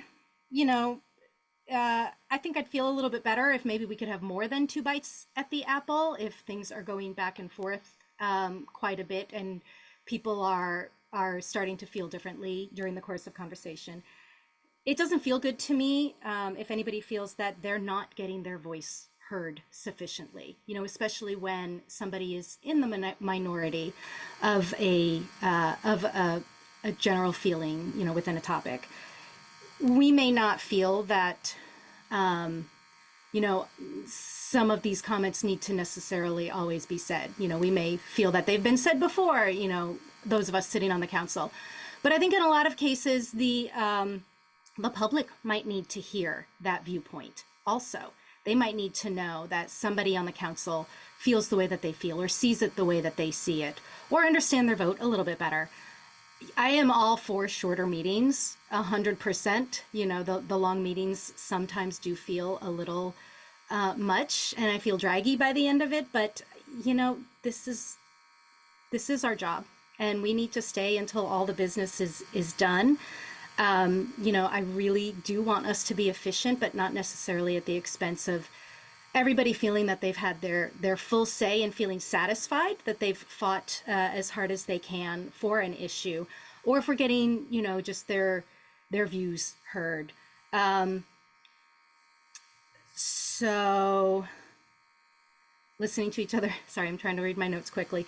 Listening to each other is vital for communication, and that's the core of what we do, right? We are here to really listen to each other and listen to the public. And so this is just the great example of why this debate is important, because it did sway me to change my opinion that I think right now maybe this is not the answer to what we want to do. I do think, yes, we can look on tightening things up, and maybe hopefully we can all do a bit better job than I do of getting our final thoughts out there and being a little more efficient. But I'm not thinking any longer that I do feel that putting limits on our comments is the answer. So I will be voting no. Daly, while we're online, do we want to go ahead and, Councilmember Rosenbarger, did you have a comment? Oh, second. So hold on. Councilmember Flaherty, you haven't said anything yet. I was just trying to wave my arm to say that Courtney had a comment. Sorry. Oh, okay. Councilmember Daly had a comment. That's all I was trying to do. Yeah. So Councilmember Zulik and Councilmember Flaherty, neither one of you has actually commented yet. It's first crack for both of you, right? Okay. Councilmember Flaherty? Sure, thank you. I don't think this would be a panacea by any means, and I think we should look at time limits actually across more areas, especially presentations. Actually, I think 20 minutes is way too long as a default. For starters, I think 10 would be great as a default. Like the idea of Q&A, in advance, not to replace entirely the questions that happen here, but to augment perhaps. So I think there's lots that can be done. So while this isn't a holistic fix, I do think it's a step forward, and so on that merit alone, I tend to support it. I'm agnostic about whether this stuff is in code or in a rules document. I think either is fine. If we do have more holistic proposals that come, I would be happy to replace this if it's approved with a more holistic approach. But I share kind of the perspective that Councilmember Rosenberger did, that there was such inertia around the status quo and the way things were always done that I find so troubling last term, that I'm trying to, regardless even in some cases of how strongly I feel about the substance, just support trying new things, support change. And like this is small or incremental or inconsequential as this might seem, I actually think this is a meaningful step to try and see how it goes. And I know it's a little silly maybe that it's codified, but on balance, I still favor it because I think it'll help. Just having a timer on display when you're talking your comments. A lot of these comments tonight on this issue have been 4, 5, 6, 7 minutes. Like, it doesn't need to be this long. And if you have a timer on the screen, you probably are going to help limit your own comments. Final point, which is the context of the summit development in particular. Context matters. And so I think in the particular case of a 7-minute comment that happened at like 11:35 in the evening when we have a midnight rule, and we were on fourth reading with a large break before we could consider this item again, it had a consequence that was a member feeling the need to call the question, a strong majority supporting that, and us acting before another member had time to give any comment at all, which of course, objected and comments were shared later. So there was a contextual piece there that mattered, I think, in terms of self-regulation, and it kind of Not that 7 minutes is too long in all contexts, but I think in that context, maybe it was, given all the things. You could say we should have gone to another reading, and that's a valid opinion to have, but the reality is we were then balancing trade-offs that had real consequences for people trying to do things that the majority thought was in the interest of our community, and we decided on balance it was the right thing to do to act on that. I know there were some hard feelings and disagreement about those procedural outcomes. My point is that time management is what put us in that situation, and while final comments is not the only aspect of time management we need to work on, it's one, and I think starting to set some defaults and not have everything be completely open-ended would be helpful. So, thank you. I will support it. Councilmember Zulik, you had a comment? Yes, thank you. I just want to start off by saying I think the council comment today was super robust, which is partially why my opinion has been swayed.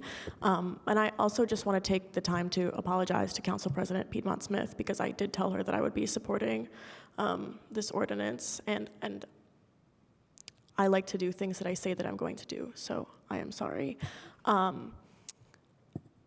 Other news or other thoughts I may be having. I do agree with what Councilmember Rosenbarger said, and it, as you know, the youngest council member by about 15 years, it is kind of hard to take up that same level of space.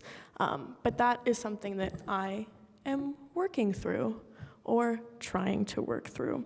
But I do think that this conversation is really representative of how badly we need other ways that we can talk to each other as a body in public, in more casual settings, like CBAs and potentially committee of the whole, but we've heard a lot of feedback about how those were not as effective as some of the newer members may hope they would have been. And that's where I'm at. Thank you. Councilmember Piedmont Smith, it looks like you're... Yes, it looks like this ordinance now does not have enough votes to pass. I did reach out to most council members beforehand, and but that's okay. I mean, it's fine to change your mind. That's perfectly fine. So no problem there. I want to remind council members how long it takes to try to reach consensus. I've been reading some of the texts that Councilmember Asari recommended on consensus building activities, and they are extensive processes that take a lot of time. They are worthwhile in many cases because you get an end result that more people agree with, buy into, and probably a better result for the community. But if anybody is under the illusion that a consensus building activity is going to be a 1-hour meeting or even a 3-hour meeting one time on a topic, you are mistaken. So just keep that in mind. I agree that, and of course, I was the one who, am chair of the processes committee and brought up the scheduling change where we scheduled 3 of these activities after council recess, and so I do believe that they are a good thing to try and to do, and I agree that even if we don't have a consensus building activity, there is a need for a different kind of format for the council to engage with each other, with staff, with the public. I agree. I encourage council members to actually work towards making things better. I know there are council members who are new and who are probably working on such things, unbeknownst to me as we speak. But please do it, and please bring us something. Thank you. Thank you, Councilmember Piedmont Smith. Any other comments from council? Shall we call the vote? Madam Clerk? Yes, Councilmember Zulik? No. Rallo? No. Ruff? No. Piedmont Smith? Yes. Strasburg? Yes. Asari? Yes. Rosenbarger? Yes. Daley? No. And Flaherty? Yes. So the item passes 5-4 passes. 5-4.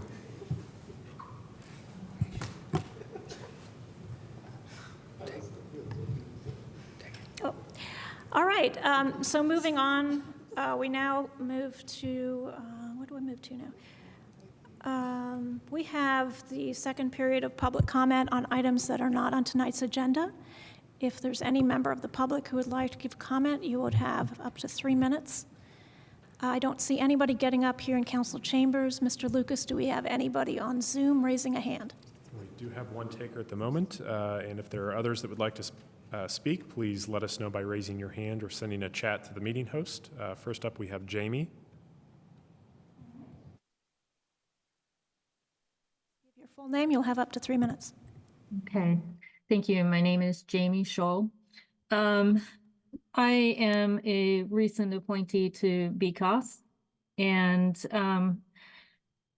I had hoped that since I was following the Summit Sudbury development, that council would take a little bit more time because I was appointed the following week after the vote.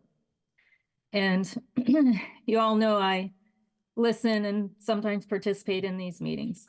But now that I'm on a commission, I've been looking at the Sustainability Action Plan. And as part of when I was on the Bloomington Food Policy Council in various roles, some of the things that we had done is in the local food and agriculture section.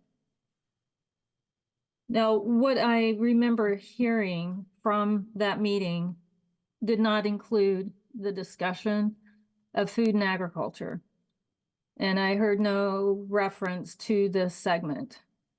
This was approved development without any discussion that I remember hearing regarding any types of possible community garden space, farm space, or any type of farm stop, which are the two that exist in town, are extremely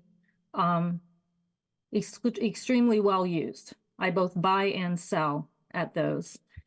And so this development was approved without those considerations, and it's in a food desert as defined by the Food Policy Council and is included in the local food and agriculture section of that. I would like to encourage the council in the future, and this is something that I'll be looking at as a member of BCOS, the Sustainability Action Plan, the Climate Action Plan, and how that works in the city for food security, food sovereignty, access to public lands, so that we can be a more robust community. Today I gave a presentation at lunchtime and had found one of the documents from the Food Policy Council long ago, not long after myself and others had started it. And we found that in one of the surveys, I'm running out of time, but most of the people who are homeowners are the ones that work in gardens. Our garden spaces in public gardens in the park system are completely filled. I've already checked on that data. So I'd like for you all to consider that in the future, and thank you for your time. Thank you. Do we have anybody else on Zoom, Mr. Lucas? Not that I see, no. And I don't see anybody in chambers, so we will move to matters of council schedule. As was mentioned, we've scheduled 3 consensus building activities meetings on August 14th, September 11th, and November 13th. The council staff have reserved the McCloskey conference room for each of these meetings. So if there are no objections to that, I would like to go ahead and set that as the location. Okay. reminder, so this is our, I'm sorry. Oh, yes, council member, sorry. McCloskey's quite small. It's true. So, I mean, and I know that Councilmember Flaherty had suggested some, maybe more dynamic ways of us talking, right, which might want us to have some space. So I don't know if it might make more sense for us to do it in here, like out there, as an example, just so that we have a little bit more space. Thank you very much, Councilmember Asari. I'm sorry, at this point, I was just kind of floating through that without thinking about it, so I think you have a very good point. Mr. Lucas, would it be possible to use this space and just reconfigure the chairs? That would involve some conversations with facilities, with CATS to make sure we're wired for sound. With the Zoom component, I'm not sure. We'd have to do some work to look into that. Could we look into it, please? Yes, happy to. Thank you. So please don't give up our reservation here. We'll also keep McCloskey as a backup, but I think that McCloskey room really would limit the number of participants, active participants. Yep. Thank you. Councilmember Stossberg? As a note, depending on what we're talking about, it might work well to be able to split up into groups, in which case we might actually want both rooms. All right, if it needs to be on CATS, well, we can have a conversation about that perhaps a little bit later. We don't want to make your job more difficult, Council Attorney Lucas, but we do want robust conversations. Sure. If these are meetings of the council, they need to be open, accessible, recordable for the public. So we just need to make sure that we're complying with state requirements, and of course that the logistics are all ironed out. So it would take more than me to set up this room for what I think you're envisioning. I'm happy to talk to the folks that could do that. Okay, thank you. So this is our last city council meeting before our summer recess. Our next scheduled council meeting is Wednesday, July 31st. But before that, the Public Safety Local Income Tax Committee, which some of us are on, will meet on Monday, July 15th at 12 noon. So I think that covers scheduling. Is that right, Mr. Lucas? So I think that's it for tonight. I hope everybody enjoys their council recess. We are adjourned.